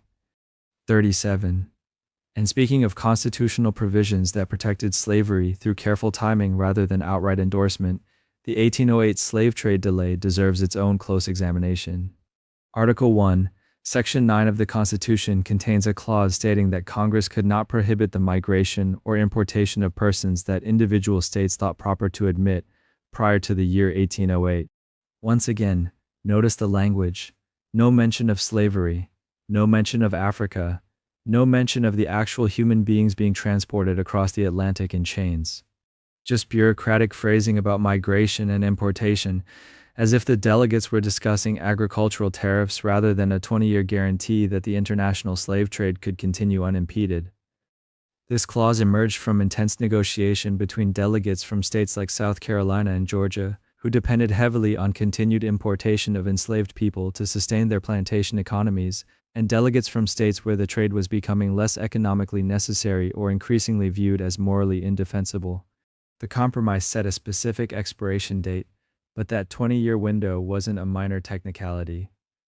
Historians estimate that during those 2 decades, roughly 200,000 additional enslaved Africans were brought into the United States. People who would not have been forcibly transported and enslaved had the convention chosen a shorter timeline or no protection at all. Some delegates argued at the time that the trade would likely end on its own before 1808 anyway, an argument that turned out to be wrong, since importation actually increased in the years leading up to the deadline as slaveholders rushed to bring in as many people as possible before the window closed. Congress did pass legislation banning the importation of enslaved people effective January 1, 1808, the earliest date the Constitution allowed, but enforcement remained inconsistent for years afterward, and smuggling continued well beyond the official ban. What makes this provision particularly worth studying is what it reveals about priorities during the convention.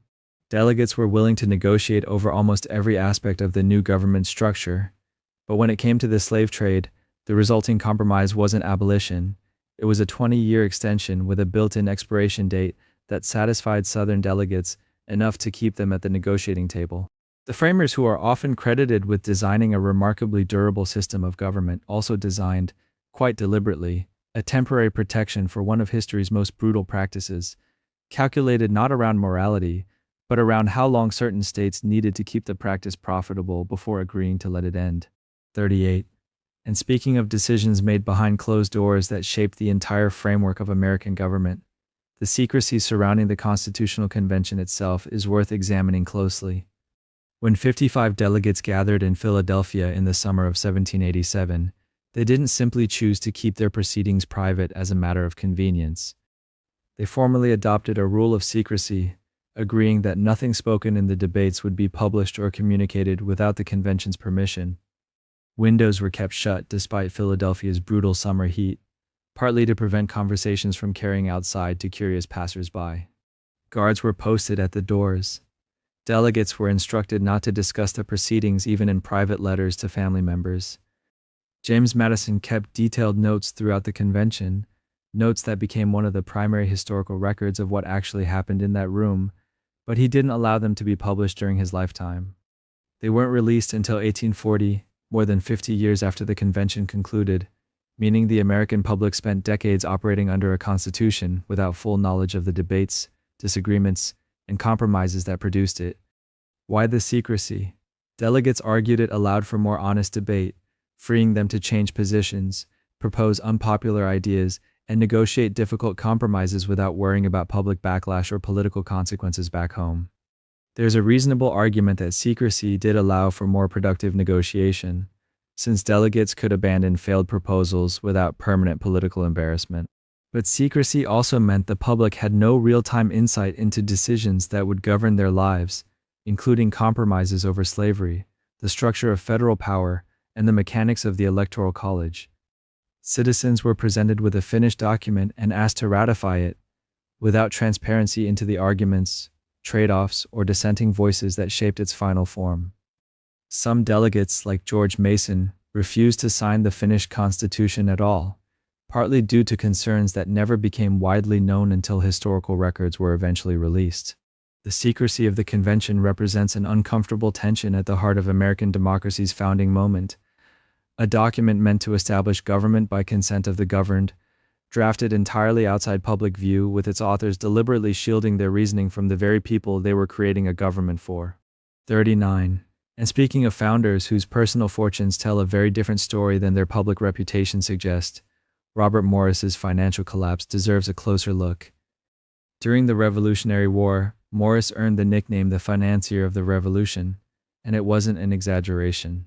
He personally helped finance the Continental Army when the government's own funds ran dry, pledging his own credit and wealth to keep American forces supplied at critical moments when the war effort might otherwise have collapsed. He served as superintendent of finance under the Articles of Confederation, effectively managing the young nation's economic survival through some of its most precarious years. He signed the Declaration of Independence, the Articles of Confederation, and the Constitution, making him one of only two men to sign all three founding documents. By any measure, Morris was central to the success of the American founding, both militarily and financially, which makes what happened to him afterward genuinely striking. In the years following the Revolution, Morris threw himself into speculative land deals, purchasing massive tracts of undeveloped territory across multiple states, betting heavily that land values would continue climbing as the new nation expanded westward. The bet didn't pay off. Economic downturns, overextended credit, and failed land ventures left Morris drowning in debt he had no way to repay. By 1798, the man who had once personally financed a revolution found himself imprisoned in a Philadelphia debtor's prison, a fate that would have seemed unthinkable given his earlier reputation and influence. He spent over 3 years behind bars, watching his once substantial fortune evaporate entirely, reduced to poverty in the same city where he'd once helped draft the nation's founding framework. Friends and former colleagues, including George Washington, reportedly maintained sympathy for his situation even as his financial empire crumbled. Morris was eventually released after debtor relief legislation changed the legal landscape, but he never recovered his former wealth or status, living out his remaining years in relative obscurity compared to the prominence he once held. His story serves as a genuinely humbling counterpoint to the more mythologized narratives surrounding the founding generation, a reminder that revolutionary success and personal financial ruin were not mutually exclusive, and that even the men who built the young nation's financial systems weren't immune to catastrophic failure within those very systems. 40. And speaking of Robert Morris, since his story deserves even more scrutiny than a single collapse can capture, the specific mechanics of his land speculation empire revealed just how spectacularly ambition can outrun judgment. After the revolution ended, Morris didn't simply dabble in real estate. He assembled one of the largest private land empires in American history, acquiring millions of acres across New York, Pennsylvania, Virginia, and the territories that would eventually become parts of the Midwest. He co-founded the North American Land Company in 1795, pooling his holdings with those of other speculators into a massive portfolio that, on paper, made him one of the wealthiest men in the country. The theory was straightforward. Buy land cheap while it's still frontier, wait for settlers to push westward, sell at enormous profit once demand caught up with supply. It's the same logic that's driven real estate speculation for centuries, and it might have worked if Morris hadn't overextended himself so dramatically, or if the broader economy had cooperated. Neither happened. Morris borrowed heavily to finance these purchases, often using land he hadn't yet sold as collateral for loans to buy still more land, a pyramid of debt resting on the assumption that settlers and buyers would materialize on schedule. When a credit crisis hit in the mid-1790s, triggered partly by financial panic in Europe, and partly by the sheer volume of speculative debt accumulating across the young American economy, the whole structure began to buckle. Land Morris expected to sell quickly sat undeveloped and unwanted.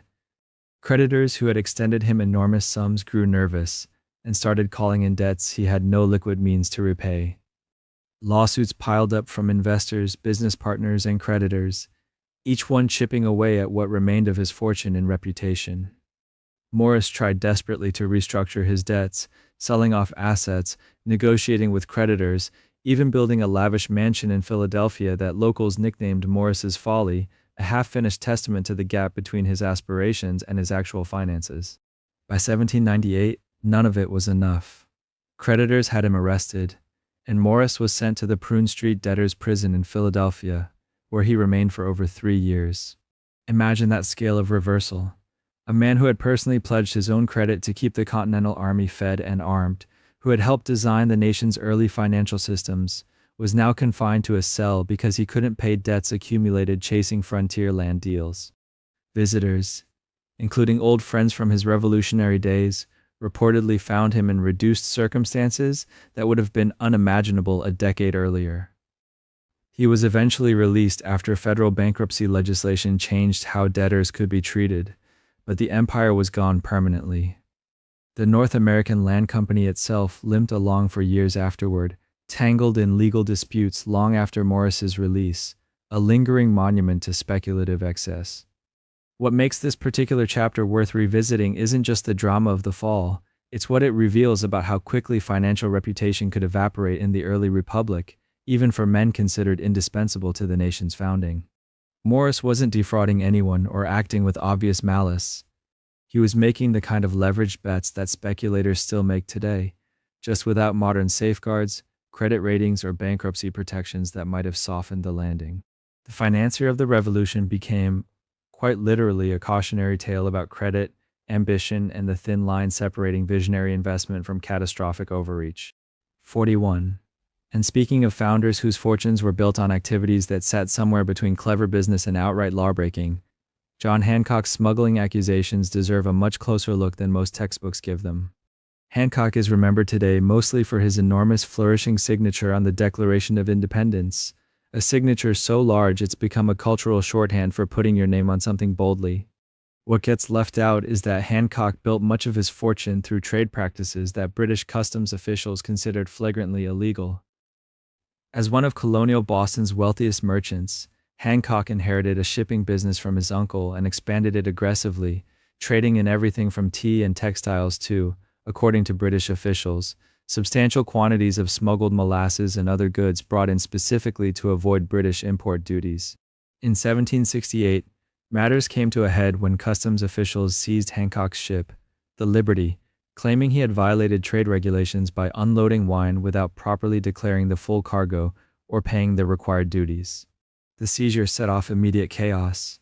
A furious mob gathered on the Boston docks, and the confrontation grew violent enough that customs officials fled the scene fearing for their safety, eventually requesting British naval and military support just to maintain order in the city. The Liberty affair became a flashpoint in the growing tensions between colonial merchants and British enforcement of trade laws, tensions that were already simmering over issues like the Townshend Acts and increased customs enforcement throughout the colonies.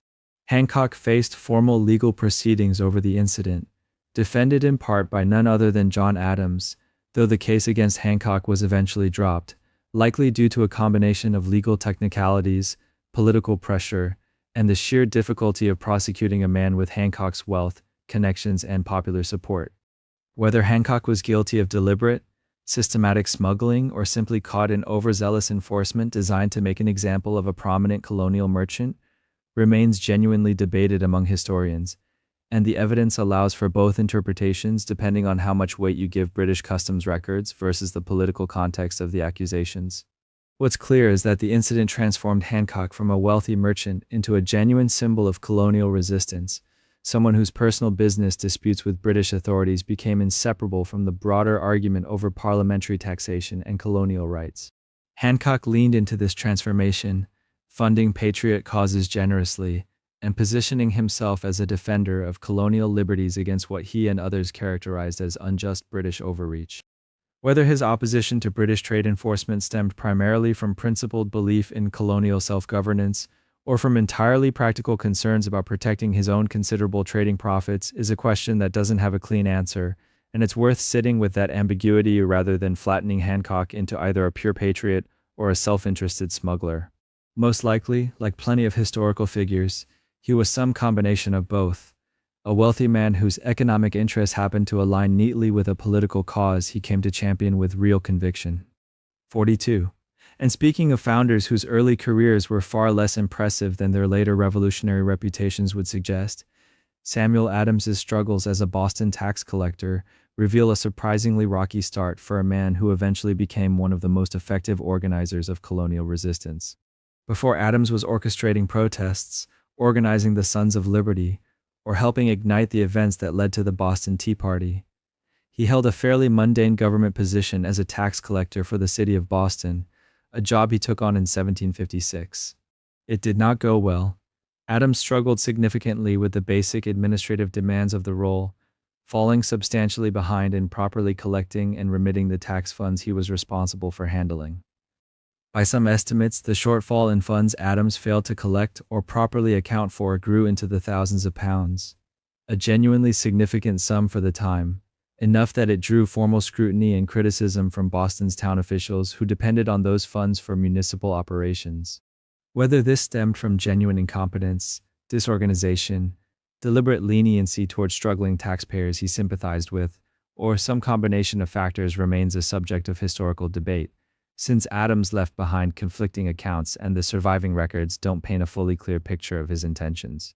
Some historians argue Adams was simply a poor administrator who never had much aptitude for the detailed bookkeeping the job required, a stark contrast to his later skill at organizing complex political movements. Others suggest Adams may have deliberately gone easy on collecting from Boston's poorer residents during economically difficult years, prioritizing community goodwill over strict fiscal accountability, which would fit with the populist political identity he later cultivated so successfully. Whatever the underlying cause, the shortfall became a genuine liability. Adams faced real threat of financial ruin and potential legal consequences, since colonial officials in his position could be held personally liable for uncollected funds they were supposed to have gathered on the government's behalf. It's a remarkable historical footnote that the same man who would later become one of the fiercest critics of British taxation policy first entered public life as someone criticized for mishandling local tax collection. There's a genuine irony worth sitting with here. A future architect of anti-tax protest movements, starting his public career, struggling with the basic mechanics of tax administration. Adams eventually left the tax collector position, and whatever consequences might have followed from the shortfall seemed to have been overtaken by his rapidly rising political prominence as tensions with Britain escalated throughout the 1760s and 1770s. His later reputation as an uncompromising defender of colonial rights against British taxation grew large enough that the earlier tax collector controversy faded into historical obscurity, rarely mentioned in the hagiographic accounts of his revolutionary contributions. It's worth remembering, though, if only because it complicates the tidy narrative of founders who emerged fully formed as principled statesmen. Adams, like many of his contemporaries, had a messier, more human path to revolutionary prominence, one that included genuine professional failure before he found the cause and the skills that would eventually define his legacy. 43. And speaking of Samuel Adams and the messier side of his political career, his relationship with organized crowd action deserves a much closer look than the tidy textbook version of a principled statesman calmly rallying colonists to the cause of liberty. Adams was, without question, one of the most effective political organizers of his era, and part of what made him effective was his willingness to mobilize crowds, sometimes large, angry crowds, in ways that British officials, considered nothing short of incitement to mob violence.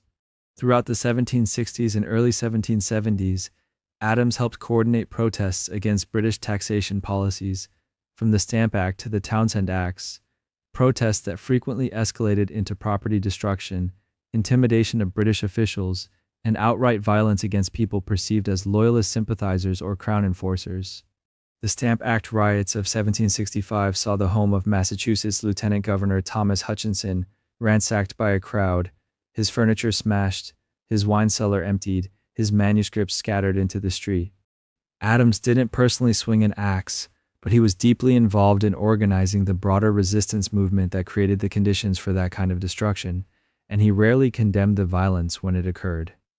Instead, he tended to frame these actions as the righteous anger of a people pushed too far, a natural and even necessary response to British overreach. British officials saw it differently. To them, Adams was a dangerous agitator, deliberately whipping up crowds of dockworkers, artisans, and disaffected colonists into instruments of political pressure, using the threat of mob violence as leverage that formal political channels couldn't provide. Governor Hutchinson himself considered Adams personally responsible for orchestrating unrest that repeatedly spiraled beyond peaceful protest into genuine destruction and intimidation. Whether Adams actually controlled these crowds as precisely as his critics believed, or whether he was simply skilled at channeling pre-existing popular anger toward useful political ends, remains genuinely debated among historians. Some argue Adams was a master manipulator who understood exactly how far to push crowds without losing control of them entirely, using violence strategically while maintaining just enough distance to avoid direct blame. Others suggest the anger was already there, deeply rooted in genuine economic grievances and resentment of British policy, and Adams was simply the person savvy enough to organize and direct energy that would have found an outlet with or without him. What's clear is that Adams understood something crucial about revolutionary politics that pure pamphleteering couldn't achieve alone. Ideas mattered, but so did demonstrated willingness to impose real costs on people who enforced unpopular policies. The Sons of Liberty, which Adams helped organize, functioned partly as a political education network and partly as something closer to an intimidation operation, ensuring that customs officials, stamp distributors, and loyalist merchants understood there would be consequences for cooperating too enthusiastically with British authority. This wasn't peaceful civil disobedience in the modern sense. It was closer to organized coercion dressed in the language of liberty, and reasonable people at the time, and since have disagreed about whether that makes Adams a visionary revolutionary, or something closer to a demagogue who normalized political violence as a legitimate tool. The honest answer is probably that it depends heavily on which side of the Atlantic you were standing on in 1765, and that history has generally been kind to revolutionaries whose movements succeeded, regardless of the tactics involved along the way. 44.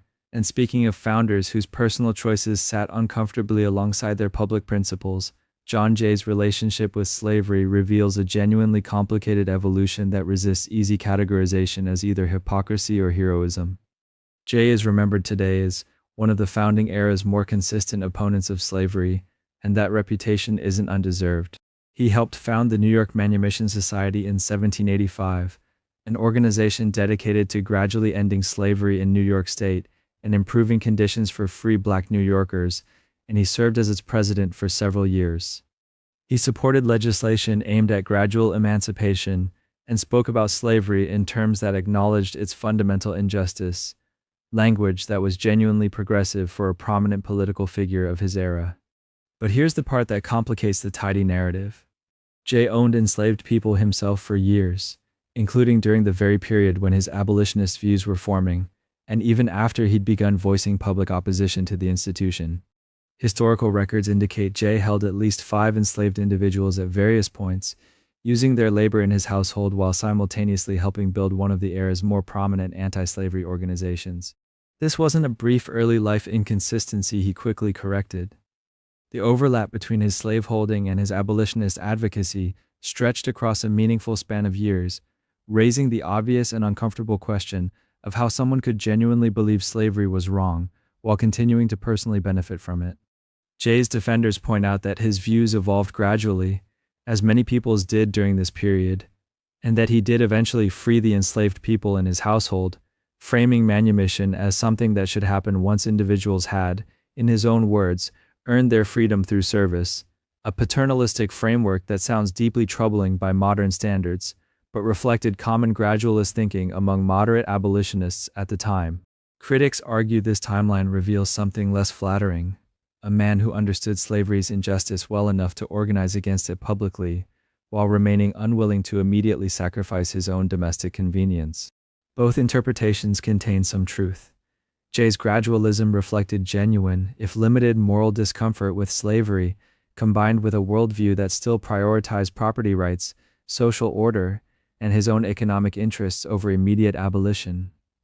The New York Manumission Society itself embodied this same tension, advocating gradual emancipation rather than immediate freedom, a position that protected slaveholders' economic interests while still moving, however slowly, toward ending the institution. Jay's personal history with slavery isn't a footnote that cancels out his later advocacy, but it's also not something that should be quietly omitted to preserve a cleaner reputation.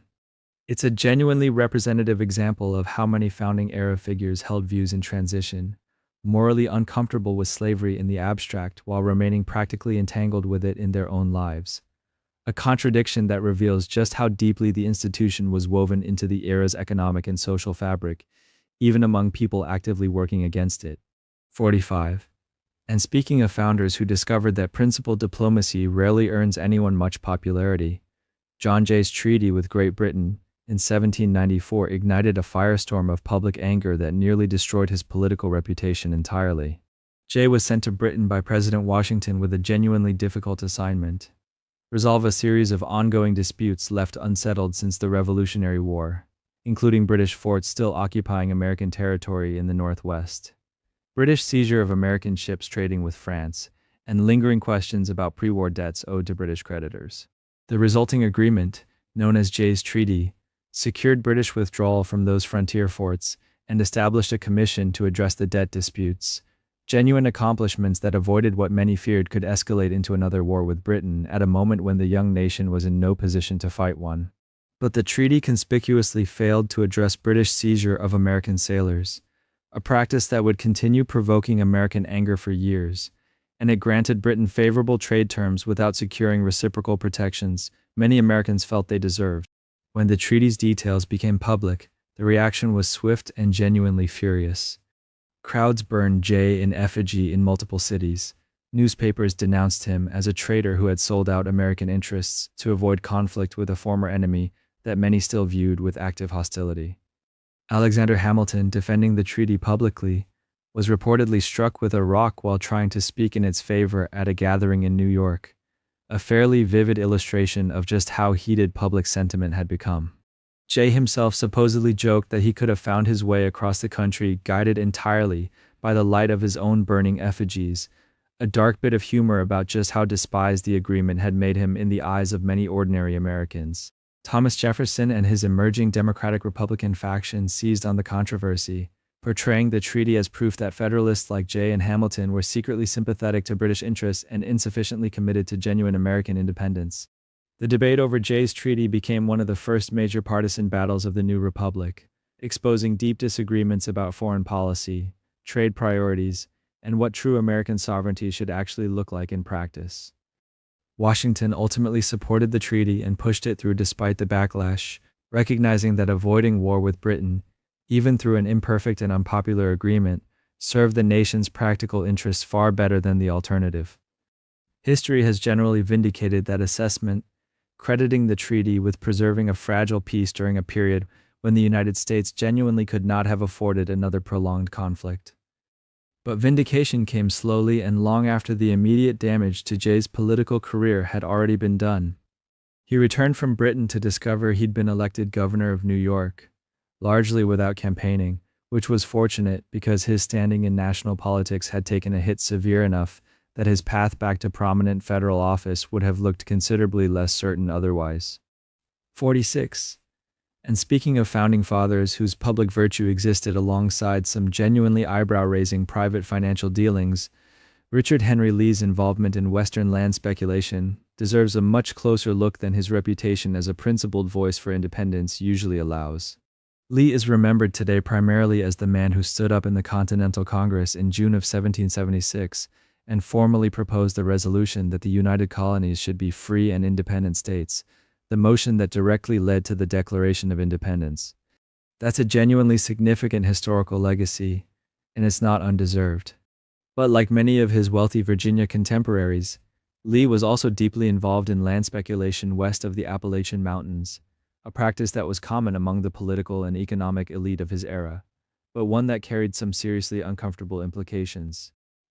Lee held interests in several land companies, including ventures aimed at acquiring enormous tracts of territory in the Ohio Valley and beyond, land that was inconveniently already inhabited by Native American nations who had not been meaningfully consulted about its sale or transfer.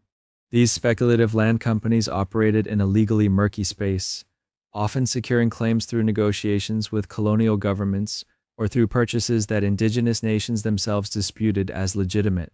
The potential profits were enormous if these claims could eventually be validated and the land sold off to settlers, which is exactly why so many prominent colonial elites, Lee very much included, poured money and political influence into securing favorable outcomes for their Western land interests. This wasn't a hidden side hustle either. Land speculation was a widely practiced and openly discussed activity among Virginia's planter class, tangled up with questions of colonial versus British authority over Western territory, since the British Crown had attempted to limit westward expansion through measures like the Proclamation of 1763, restrictions that frustrated colonial elites who saw enormous potential wealth locked behind an arbitrary line on a map. Some historians argue that frustration over restricted access to Western land was itself a meaningful, if under-discussed, motivating factor behind revolutionary sentiment among Virginia's wealthy planters, a financial grievance dressed up in the more palatable language of liberty and self-governance. Lee's specific land dealings were politically controversial even in his own time, drawing criticism from rivals who accused speculators of prioritizing personal enrichment over the public good and of using political connections to grease the wheels for schemes that ordinary colonists had no access to whatsoever. Whether Lee's revolutionary principles were compromised by his financial interests, or whether these were simply two separate aspects of a wealthy Virginia gentleman's normal life that happened to coexist without much internal conflict, remains genuinely debated. What's clear is that the framing of the founding era as a clean ideological battle between liberty and tyranny leaves out an awful lot of context about who stood to gain financially from westward expansion, and how thoroughly those financial interests were woven into the political calculations of men we remember today, primarily for their rhetoric about freedom and self-determination. 47.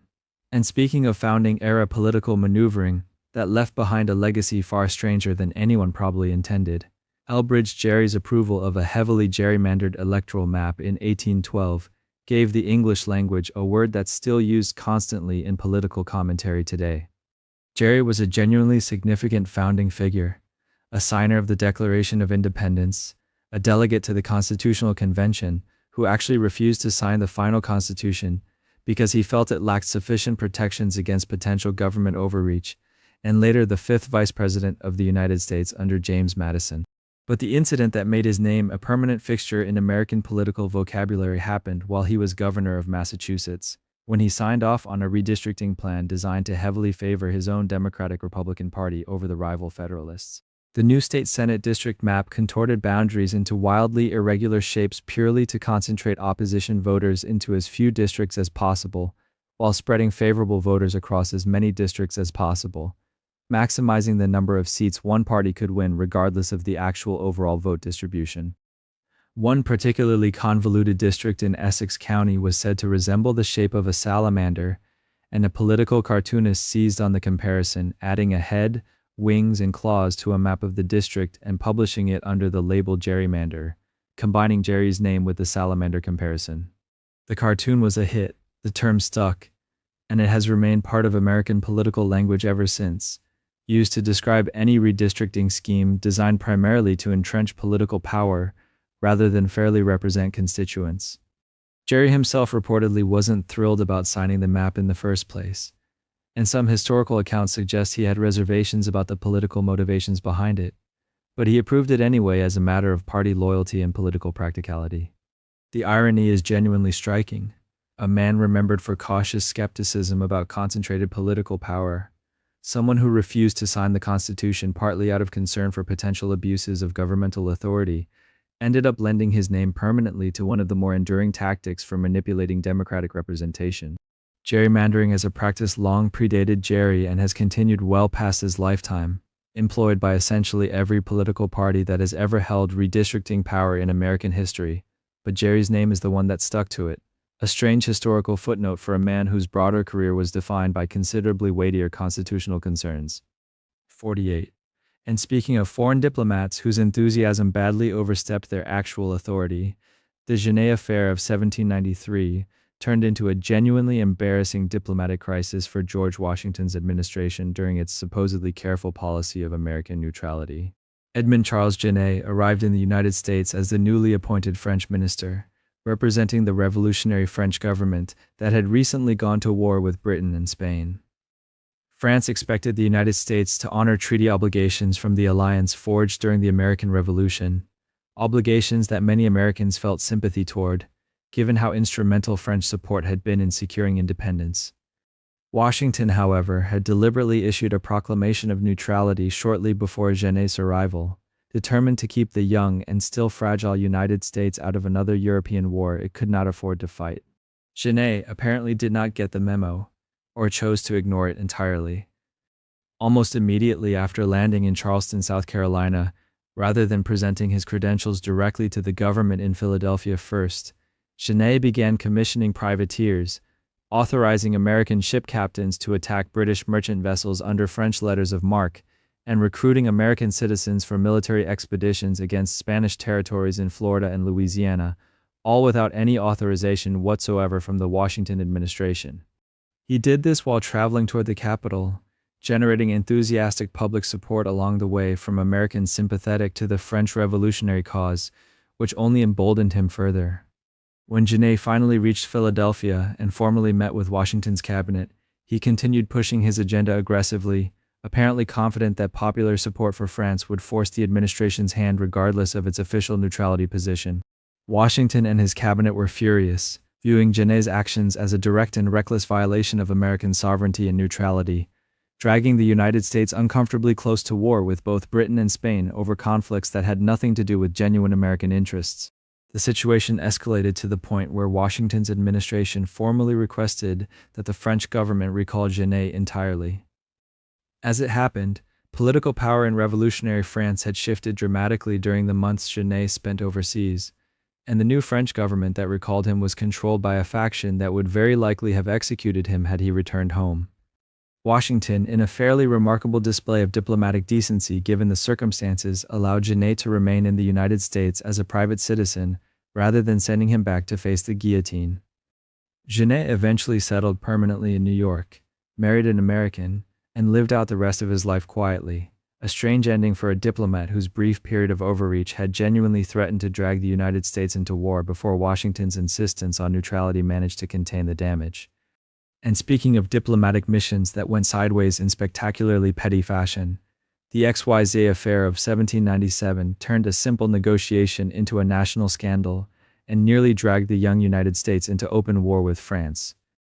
President John Adams sent 3 commissioners, Charles Cotesworth Pinckney, John Marshall, and Elbridge Gerry, yes, that same Gerry, to Paris, to negotiate an end to French seizures of American merchant ships during the ongoing war between France and Britain. What the commissioners got instead was a runaround from French officials who insisted that before any actual negotiations could begin, the Americans would need to pay a substantial bribe, along with arranging a loan to the French government.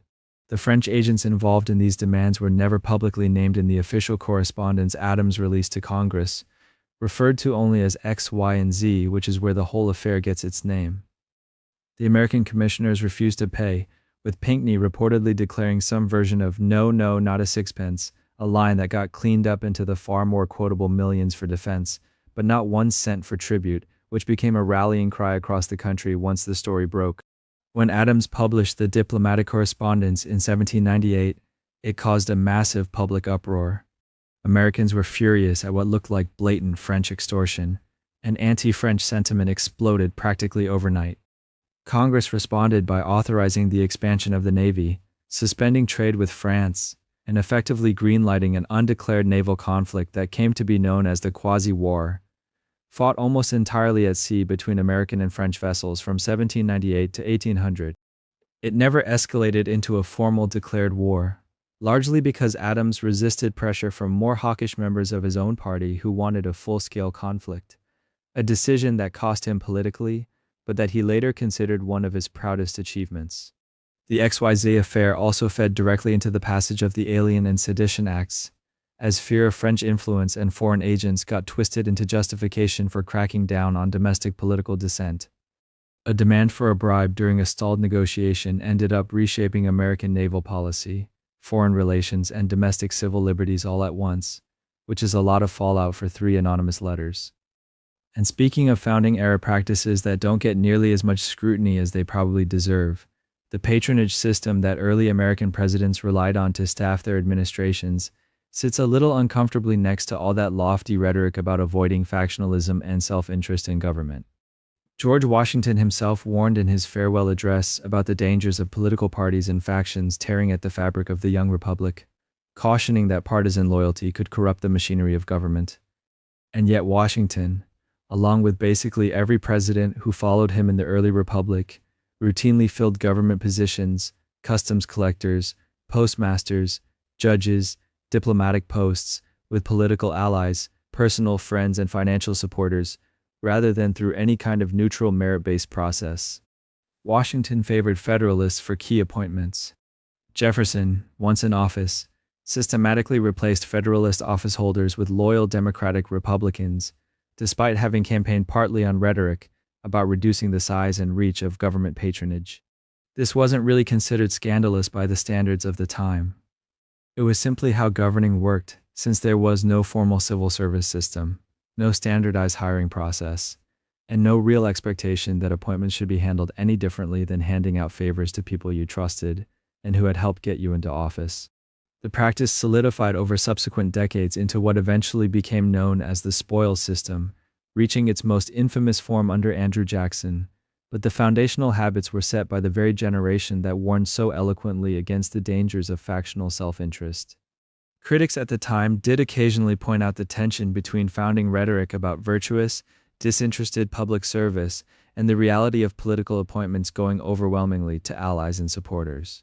But these complaints rarely changed anything, because the people doing the criticizing usually wanted patronage positions for their own allies too. The gap between the founders' stated ideals about factionalism and their actual governing behavior is a pretty fitting note to end on, honestly.